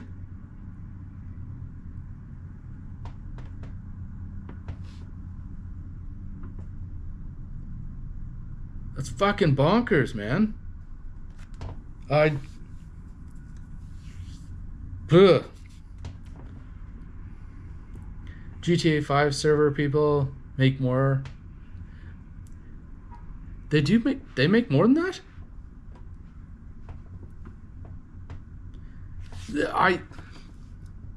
With how hard it is to get groups, like when I was playing last, which was like 5 years ago, like if I didn't have like a full group, setting up a group to play was fucking nightmare, man. But my biggest problem is playing at night. If I wasn't driver, and we were driving somewhere, I'd end up falling asleep in the back of the van. Like it was like, if we're not doing something, or I'm not doing something right now, I don't really have narcolepsy, but I fall asleep very easily. So it's like, oh, we're not doing anything for 5 seconds? Out.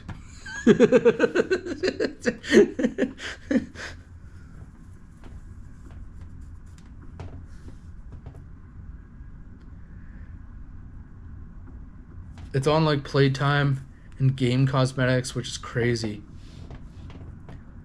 Played time in game? I don't understand what the metric is. Played Counter-Strike. Good late nights.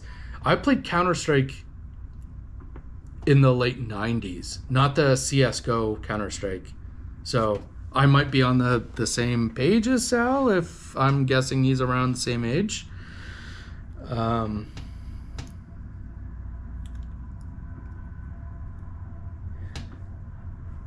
Yeah, Counter-Strike, don't you get a cut of loot boxes, I believe?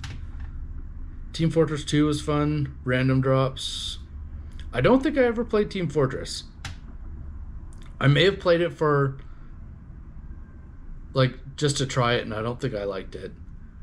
Because I generally don't like the cartooniness. I really, really like Fallout. And Elder Scrolls. I never got into Elder Scrolls Online. Probably would have wasted my life on that. Probably would have wasted my life on, what's it called? Star Trek Online too. But I don't even know. Like, just by looking at it, I'm like, okay, I could probably get into that game. But what was I gonna say? Oh, because I played Fallout, some people were like, oh, you'll like Ark. I played Ark and like fucking I wanted to kill myself. So awful. That's when it came out. I don't know what it's like now, but I hated it. It was awful. And what else? Oh, that one with Clank. It like, I don't know. I didn't like the artwork of the game. Badlands? Was it Badlands? With Handsome Jack? I don't remember. I played the Telltale game because I like the Telltale games, even though it made me so sad when they went under. But yeah, I didn't like Borderlands. That's what it was. Yeah. Somebody convinced me to get that. Fucking played it for, I don't know, long enough to know that I hate it. But I put it in, and I'm like, I don't like this. And then I played it for a bit, and then I'm like, I'm not putting this in again.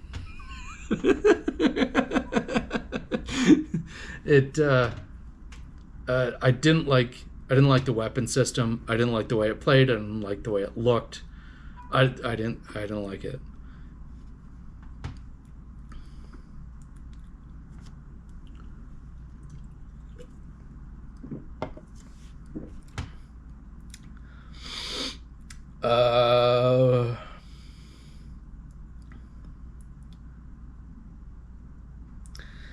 Oh, you got into fighters in Japan. I can see that. Back in the day, when Mortal Kombat 2 came out, even when Mortal Kombat 1 came out, I remember they dried out arenas in the summertime, and they were used for various other things that weren't hockey arena. They dried out the hockey arena. and they converted one of the two arenas at Cole Harbor Place into an arcade in the summer. Ugh, I would waste all of my money there. Street Fighter 2 and Mortal Kombat 2. Mortal Kombat 2 was probably my favorite. Even like when you like converted back into 3, even though like yes the graphics and stuff were better, I still like 2 more. Same with Street Fighter. Street Fighter 2. Loved it. Memorized all the like fatalities and shit. I wasn't horribly great at it, but I was just as shitty Scorpion as everybody else. Was it Backpack B? Get over here! Yeah. Cheesy dickhead. Me.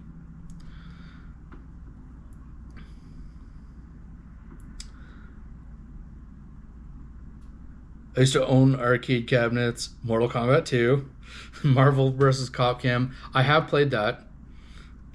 X-Men vs. Street Fighter. Also have played that. Only in arcades, though. I haven't played them on consoles. Then sold my home and just been playing Street Fighter 6. Oh, you actually had the cabinets in your house? That is fucking dope.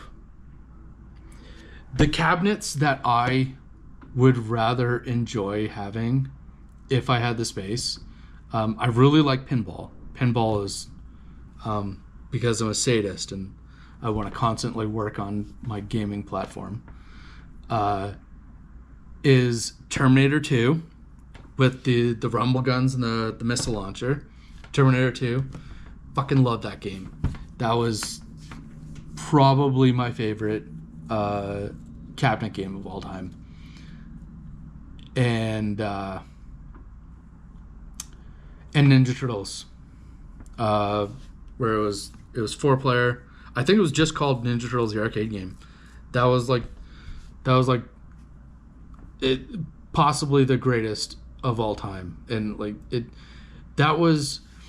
So I take the ferry from New Brunswick to PEI every summer. So it was one way and then the other way, and I would always save up like at least $10. I would need $10 in quarters, a whole fucking roll of quarters for the trip, and the trip was maybe 30 minutes. So I would need that to play, and either one of those cabinets I would waste the entire $10 on. Area 51 was also good, but yeah, if you could get 4 people playing Ninja Turtles, like I could hang in there with the big kids, even though like I was probably playing like beyond shoulder height. I was never very tall, still not. I don't know if you know this, but I'm a Tom Cruise tall.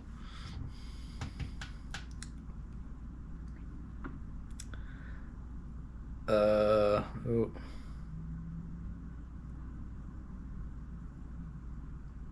I have lost my place.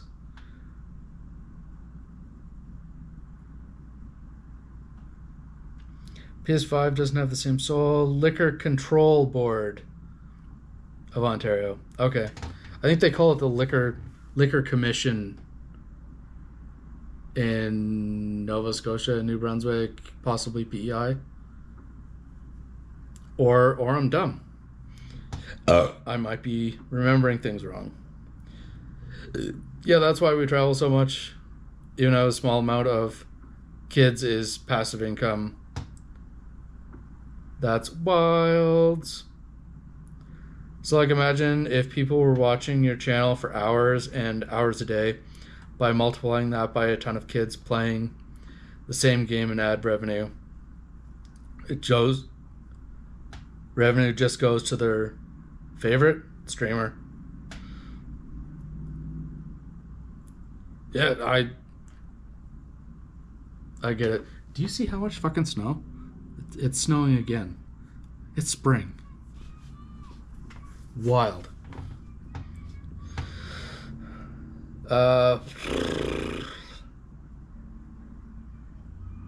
TF2, cartoony, Team Fortress 2, was cartoony. A good medic is gold. If anything they buy from the store, 5% is given a cut to the creator as well. That is wild.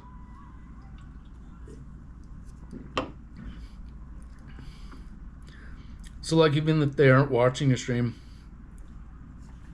and they have your creator code in, but anything, it's just passive income forever. Oh, so they put your creator code in their account, and even if you're not playing or streaming and they buy something, they buy a skin, you get 5%? Is that how it works? Like, they don't have to put it in every time, it's just in? That's fucking dope. That's ridiculous.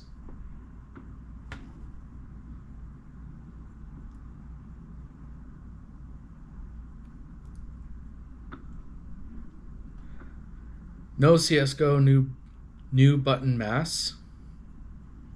New button mass. I don't know. I don't understand. I understand that it's not CSGO. I don't know what new button mass is. And it's also across multiple games, across Epic Games. Oh, really?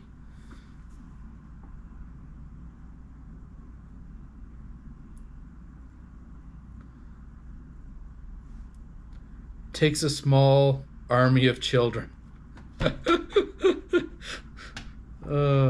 My audience is, I don't even have 20 somethings. My audience is 35 to 65. I don't have anybody young. Even when kids come across my shorts, they say the weirdest things. Like, they call it boomer content or something. And I guess because my audience is like 30 and up.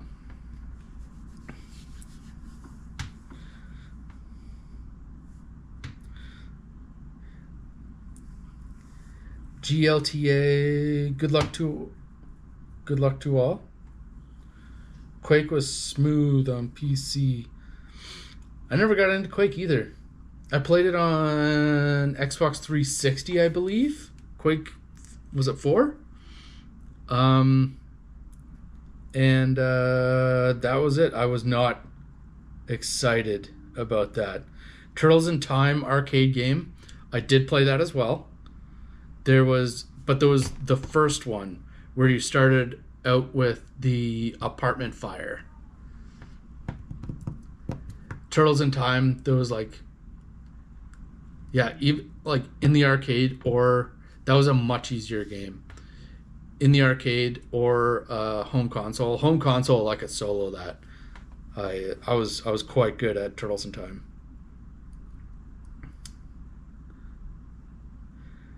Turtles felt like Double Dragon in a good way. I was also a fan of Double Dragon. I wasn't as good at it though. Not at all. Double Dragon was a lot harder.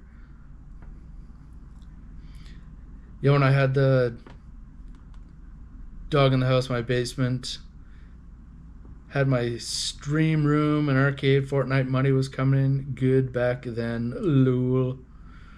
Fortnite was fun. The building structures felt like work. I don't understand. Oh, you got to build bases. I see. Kevin's short? I just tell everyone I'm 6 foot in videos, even though clearly I'm not. Yeah. If I'm next to Ben, none of you know who Ben is, but Ben was in the chat earlier. I know him in real life, and he's quite a large man. He towers over me. I look like a child next to him.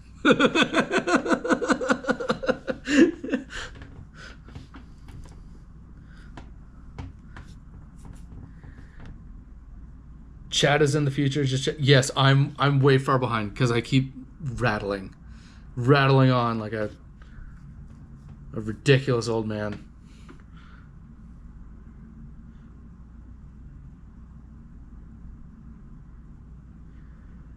It's just in, you make 5% forever. As long as they don't replace us with anyone else. Oh, with another streamer, yeah. But as long as one of us is streaming for a few thousand kids rotated every week, it's a money glitch, yeah. Need to learn new buttons. Street Fighter 6 has a modern mode.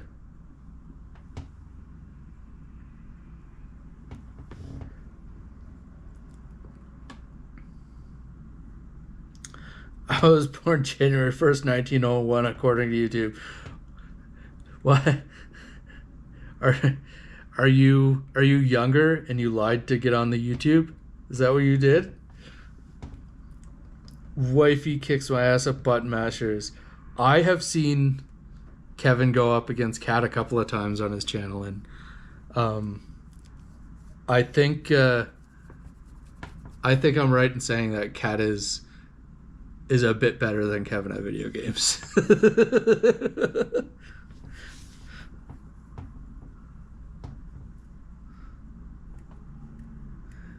The kids affectionately refer to me as Unk. Modern mode in fighters is cool. You can pull off tricky combos, but they do less damage. Oh, really? That's odd.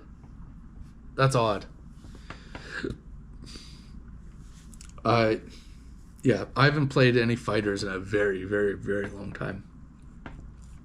I think one came free on Xbox Live.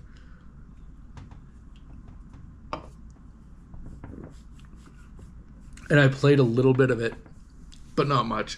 They're much harder. I've gotten a lot slower with my reaction time, especially with games. But weird fact: my ex, she brought over, I don't know what it was, PlayStation 4, PlayStation 5. I mostly play Xbox. I don't like the PlayStation controller, and she had all these games, and I'm like, well, I have them on Xbox. I have this on Xbox. And then there was like, I think it was Monster Hunter, and she's like, oh, you should try this. And like, she wanted me to play it to beat it because she wanted to see the story, because she's good at WoW, or she plays WoW. But that's like all she plays. She's terrible with a controller. And I think we played Lego, and she's like screaming at me to like tell her what to do, and I'm like, I'm trying to figure out the fucking puzzle. Like, I have never played this before. Why are you yelling at me? Anyways, but like, yeah, I think it was Monster Hunter. You're playing as a female character, which I don't mind at all. I don't like that it's a combination of like dinosaurs, mech, and new like technology. I don't like that it's a button masher. I didn't like how fast and weird it was, but I was fairly good at it.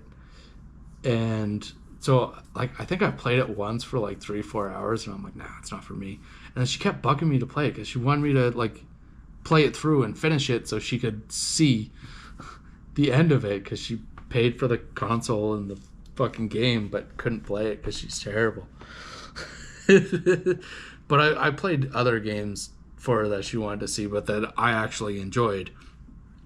Like, I think the original Dead Space, I played all the way through so she could see. And the first Red Dead, I played all the way through so she could see. But yeah, like, she was angry at me that like I wouldn't finish a game that I didn't want to play because she bought it. She didn't buy it for me to play it. She bought it for her to play it, and then sucked at it, and then wanted me to play it so she could feel vindicated with her purchase. Or I don't know. I assume. Who knows? Ridiculous.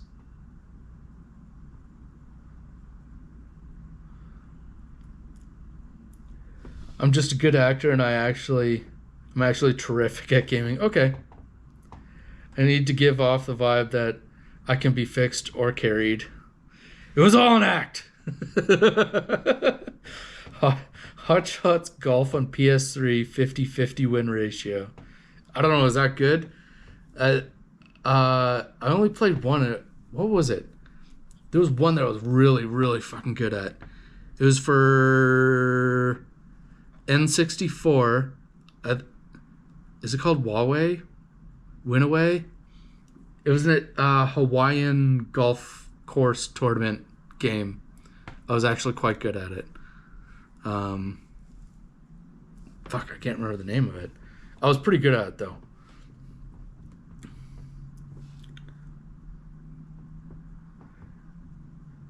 You love Hot Shots Golf too?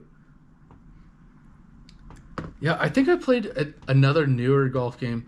I actually, I don't want to say that I was a protege, but I was, as a fairly young teenager, I was actually pretty goddamn good at golf. But I didn't have a whole lot of money. So playing a game for rich people was nearly impossible. But I had a very impressive drive for my age and size. Before all this newer, fancier equipment, I was hitting nearly 300s, and somebody bought me I want to say titanium head, but it had a plain steel shaft, and I was hitting over 300s, which is fucking wild. Like I was playing par games at a fairly young age, but yeah, one of the few sports I was good. I was also good at soccer, but then my mom got hard into drinking and stopped wanting me to bring me to games. So I was no longer playing soccer. Played it for 2 years, and I was actually extremely good.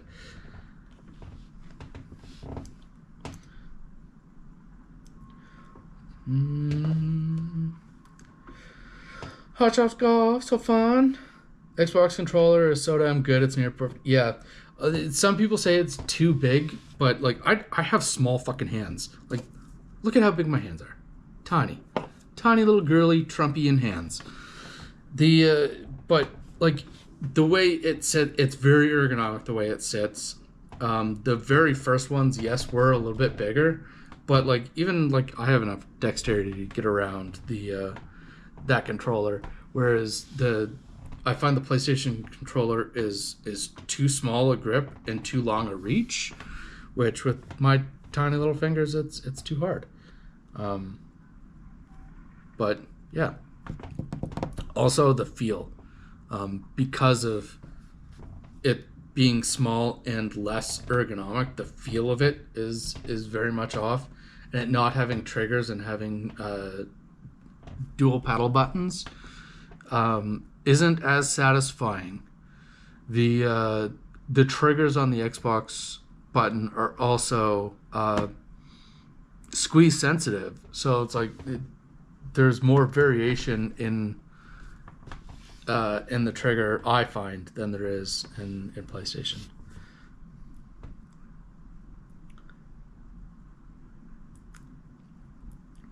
Never gone into Monster Hunter. Played a lot of WoW as a kid. Had server first achievement.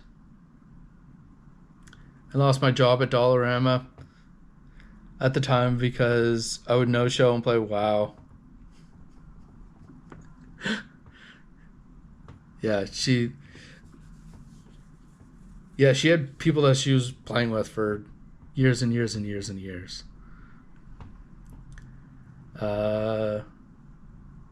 One more turn. Civ City. We platinum Slay the Spire together. It was a trip. Civ. I still play Civ 4 on my Xbox One. Yeah, it just converts over to 360. It takes forever to do, but like I still play it. I played it last week or last weekend, and I still love that. I almost bought one of the newer ones, Civ 6. I think it's not supported by Xbox One. I think it's One X now. I think that the latest one is on, but I haven't played the new one that came out for Xbox One. Probably should. I'm sure I would play it. I just finished Ass Creed. I finished Origins, and then I went right over into Odyssey. I just finished Odyssey, and I would like to do Valhalla, but it wasn't on sale. So Valhalla is on my playlist, or on my to buy list when it goes on sale. I'm not paying full price for a game that's like, what is that, like 6 years old now? Not a chance. Far Cry, I still haven't beat the last Far Cry game. What was it, 6? I've been playing since 2. I was actually on one of the top clans in Far Cry 2. There was a big tournament we played in. We did really well. Anyways, yeah. I was one of the top players in the world on a game that not many people played online. Yay. I actually have a lot of those people still on my friends list. SimCity. The original SimCity on Super Nintendo. I still have it. I don't ever set up the Super, but yeah, love that game. I don't think I was ever good at it. A rare game that nobody has, Sim Ant. I can't say that I was good at it. I don't think anybody was good at it. Ridiculous amounts of fun. That is unbelievably good game. Nobody has it. You'll never find it. And I have it. That is all. That's the end of the story. Shisha, I think, going to pick up everybody's Golf on Switch 2. Going to pick up everybody's Golf on Switch 2 since you mentioned it. Gaming YouTube and anime. And it's all we do here in this household. Anime, not so much for me. I grew up with the original anime. Do you know what that is, Mr. Kevin? The original anime, the very first one that defined the frame rate and the style. I actually still like it. There has been a few iterations of it over the years, but it came out in the 50s. Death Note. I enjoyed Death Note. My Neighbor Totoro. I know there's more out there, but like I don't have any streaming platform, so that is the only one that I've seen, and I love it. I will smoke a large marijuana cigarette. Actually, I can hardly handle this stuff. I'll have like 1 or 2 puffs and I'm baked out of my fucking tree. And watch that. Love it. Absolutely love it. It's both beautiful and like childlike. Like just absolutely love it.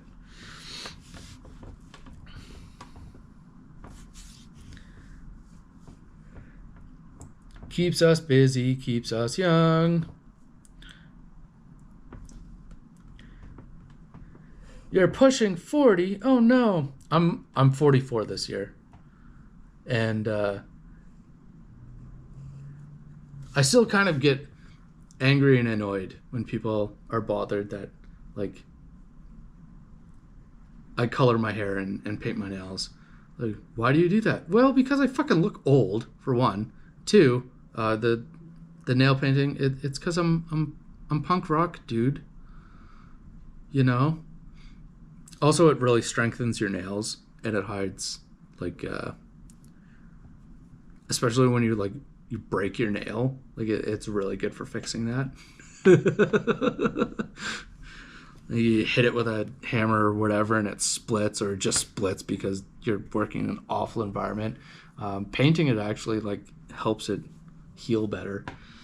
But you know, they don't want to hear that. They want to hear that you're whatever, light in your loafers or sissy or what have you. People are angry for no good fucking reason. I'm sorry that I want to be an individual. I'm not sorry.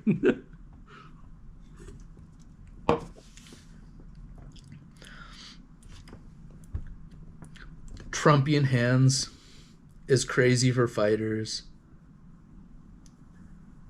For me to get to beat a Y, you do grab combos, and fighters is perfect.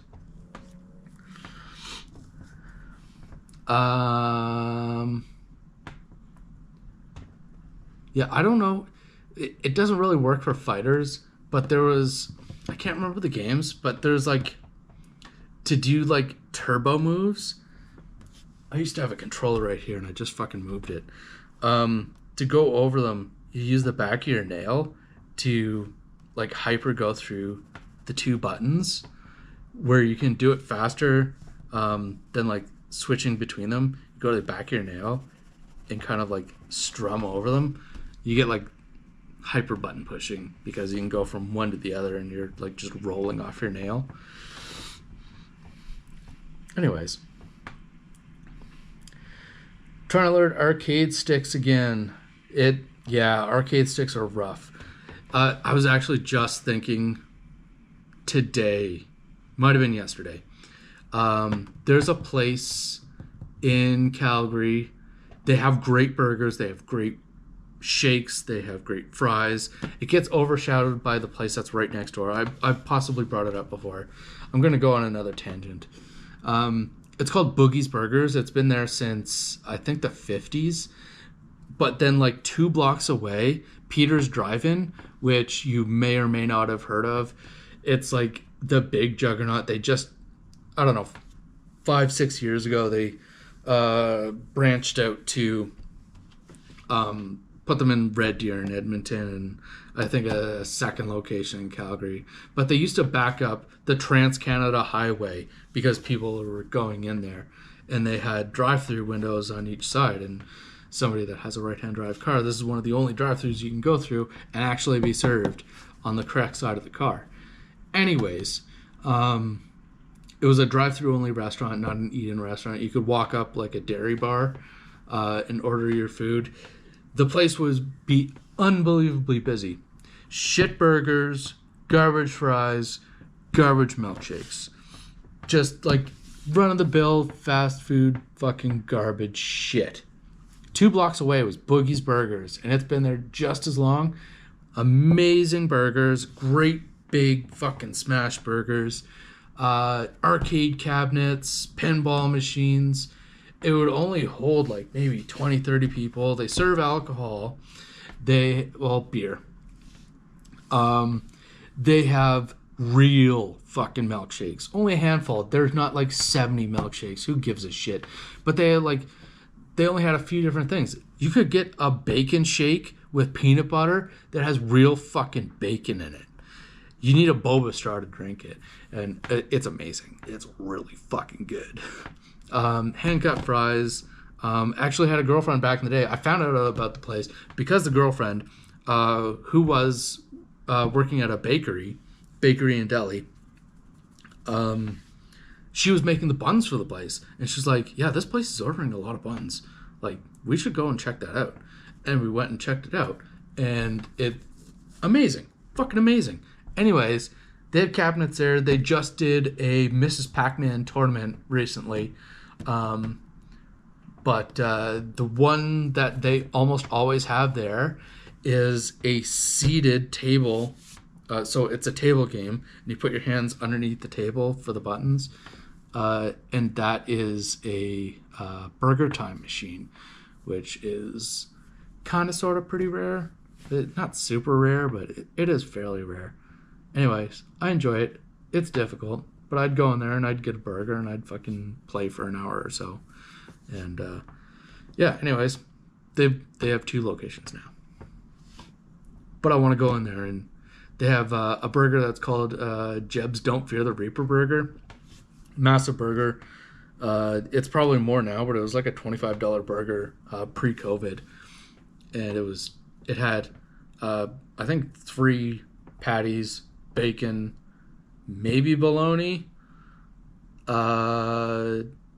and hot dog split in half, and a pogo to fucking hold the whole thing together. Unbelievably huge burger. Yeah. Anyways, just the regular burger is really good.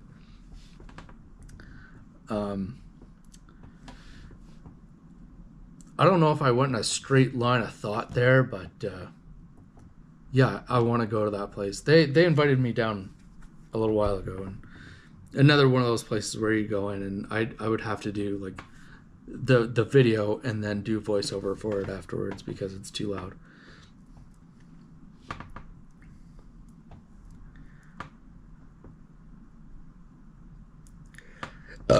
Master player in controller, gold player and gold player fight stick.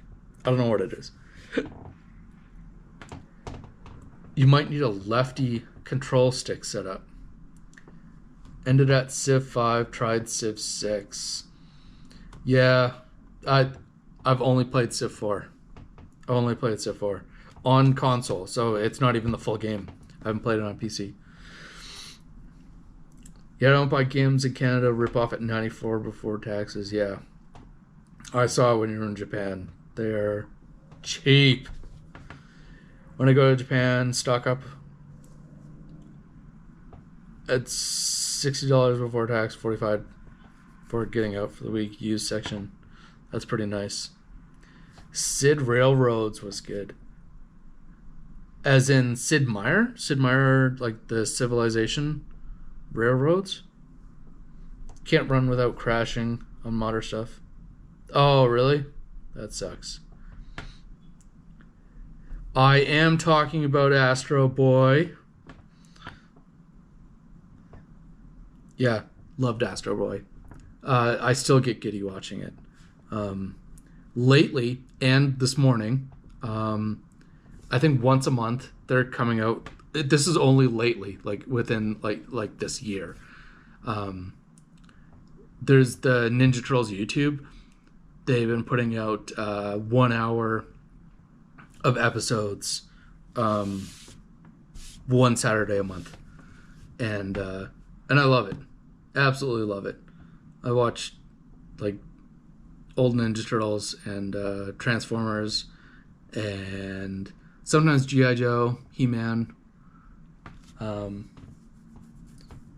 Yeah. G.I. Joe and He-Man are almost solely commercials to sell their toys. Most of those are, but like I still like them. I like commercials. I do. So, 30-minute long commercial to sell toys that I'm not going to buy. Still love it. The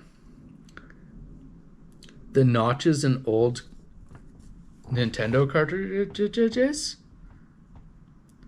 Tekken and Nabo rules, but I'm not a fan of.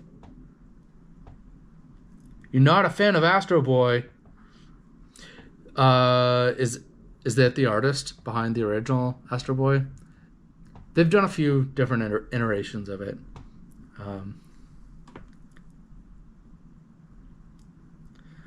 Oh, sorry, Sally. Yeah, we got into a tangent of video games.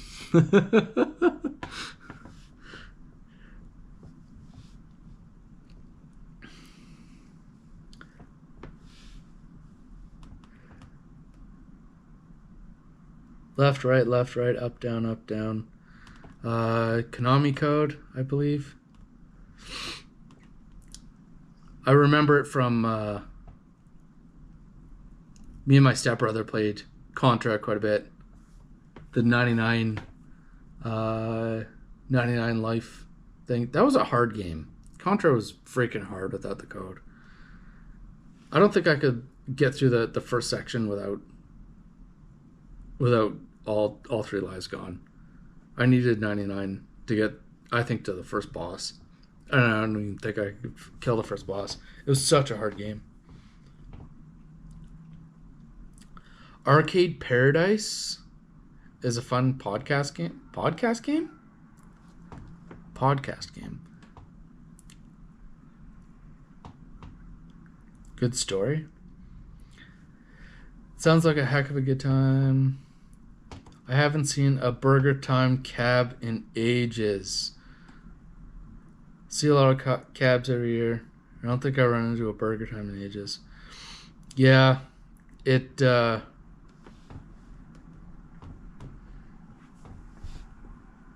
Yeah, I think that's the only place I've seen it. And even if I'm not playing, and there's an arcade somewhere, I will just go and see what sort of nostalgia is around. Remember the old Sega?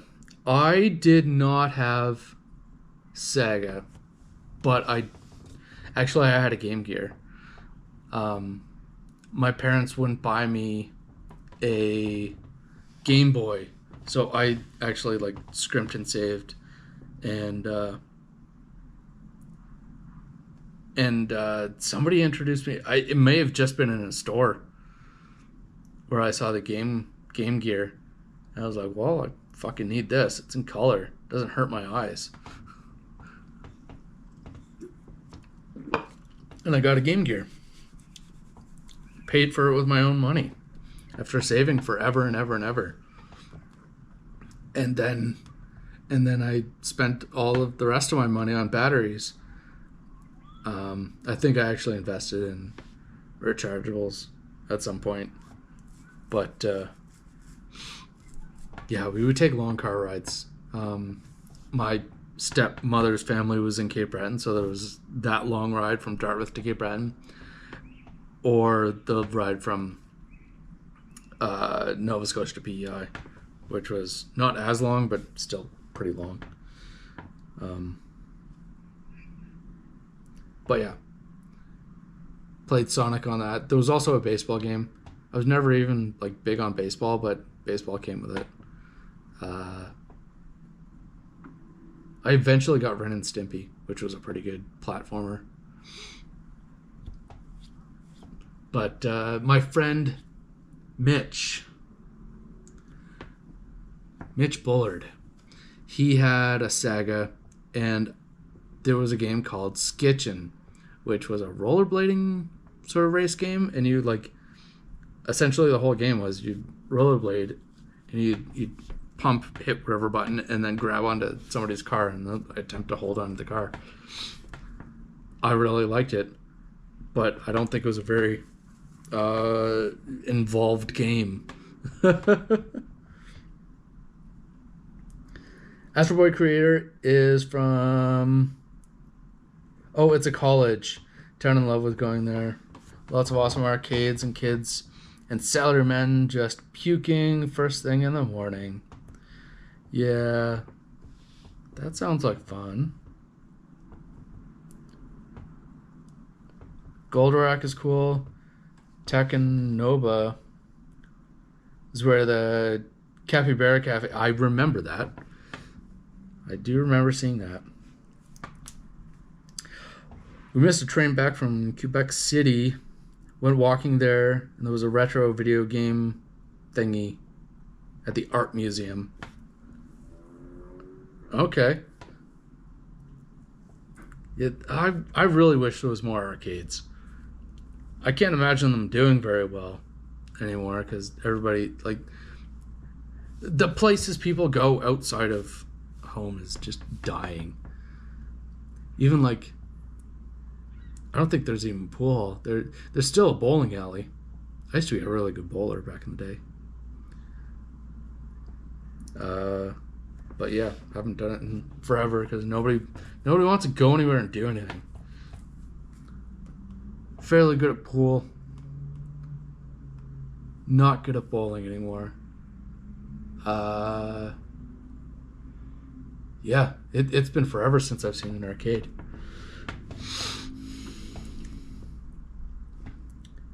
Feel like Quebec City has changed a lot lately. Want to visit soon. 2018. Heard the same about Quebec City. Monkey poop coffee. Oh, another tangent. That past girlfriend that had wanted me to play her video games for her on her PlayStation 5 or 4. I don't remember. Doesn't matter. Same controller. Went to the Asian market and there was Servit? Was it Servit coffee? Fuck, was it good? Yeah. I called it cat shit coffee because Servits are kind of like little weasel cats. But yeah, cat shit coffee. It was really fucking good. But yeah, it wasn't horribly expensive either. Rather enjoyed that. Wasted money on Sega CD and 32X. Oh no! I really wanted Sega CD. Not gonna lie. It was probably like it was graphically like one of the best game systems out there, but there wasn't shit. There was nothing to play on it. Speaking of Game Boy, oh, Ben is back. The man that makes me look like a tiny person. Speaking of Game Boy, I'm watching while playing Pokemon Y on my 3D. Oh, he probably piped up because I said he is such a tall, manly man. And he makes me look like a tiny little child. Pokemon Y on your 3DS. I was actually looking into there's reset codes that you can possibly do for your what is that thing called? Whatever your Game Genie is. There's reset codes you can do that it kills all of your save games, but it resets the system, which I believe some of the issues that are had are overuse of save game file, which is what makes it fuck up. So by resetting it all, you have to play your games all over again, which, oh no, you have to play them all over again. Which I don't know how, emotionally connected you are to the games, but that could very well fix your problem. Because yeah, I was actually looking for a video on how to crack it open and fix it.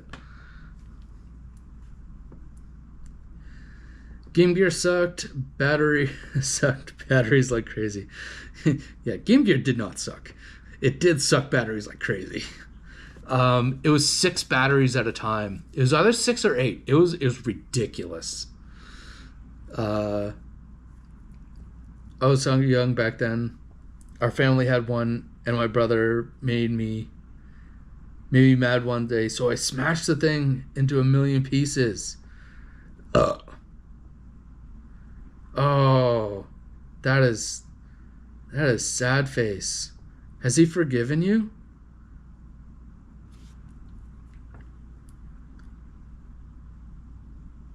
I miss having 3DS. They're getting so expensive now.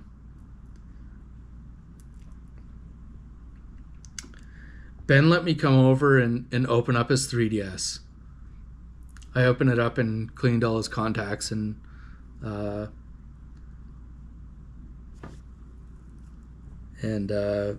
cleaned the connections on his battery and stuff. It's actually in pretty nice shape on the inside. I was pretty surprised. I was expecting it to be icky in there, but they actually seal quite nicely. There was an arcade bar in Kensington. Half the games were broken. It had Terminator though. Fucking love that game. It's my bedtime, 9 p.m. Good night, Kevin. I respect the Nintendo's. Switch games are expensive. Gonna have one more beer and put you up in the TV background. Have a nice night, everyone. Great chatting with y'all. BioShock 2 had the save game glitch. Finger gunk. Yes. Yes, finger gunk is real. What was it? I had something. I have a horrible skin disease, so I lose a lot of skin. What was it that I cleaned that was fucking nasty? I think it was just my Xbox controller. I was like, oh, there's some stuff in there. And I took like something thin like a nail file, and I'm like, whoa, yeah. So much skin. Ugh. Yeah. Nasty. Yeah, I'm pretty sure it was an Xbox controller. Because I was playing a game. And then I also use my Xbox to watch YouTube on. But yeah, went around and cleaned it out, detailed all the things around it. Just got a new case for my phone too. The old case rotted off because of I have to moisturize so much.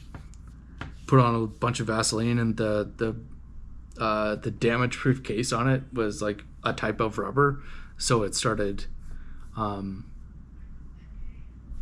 expanding because it was taking on the petroleum from my hands, and it expanded, and it wasn't holding on to the phone anymore. So I had to go online and buy a new case. But I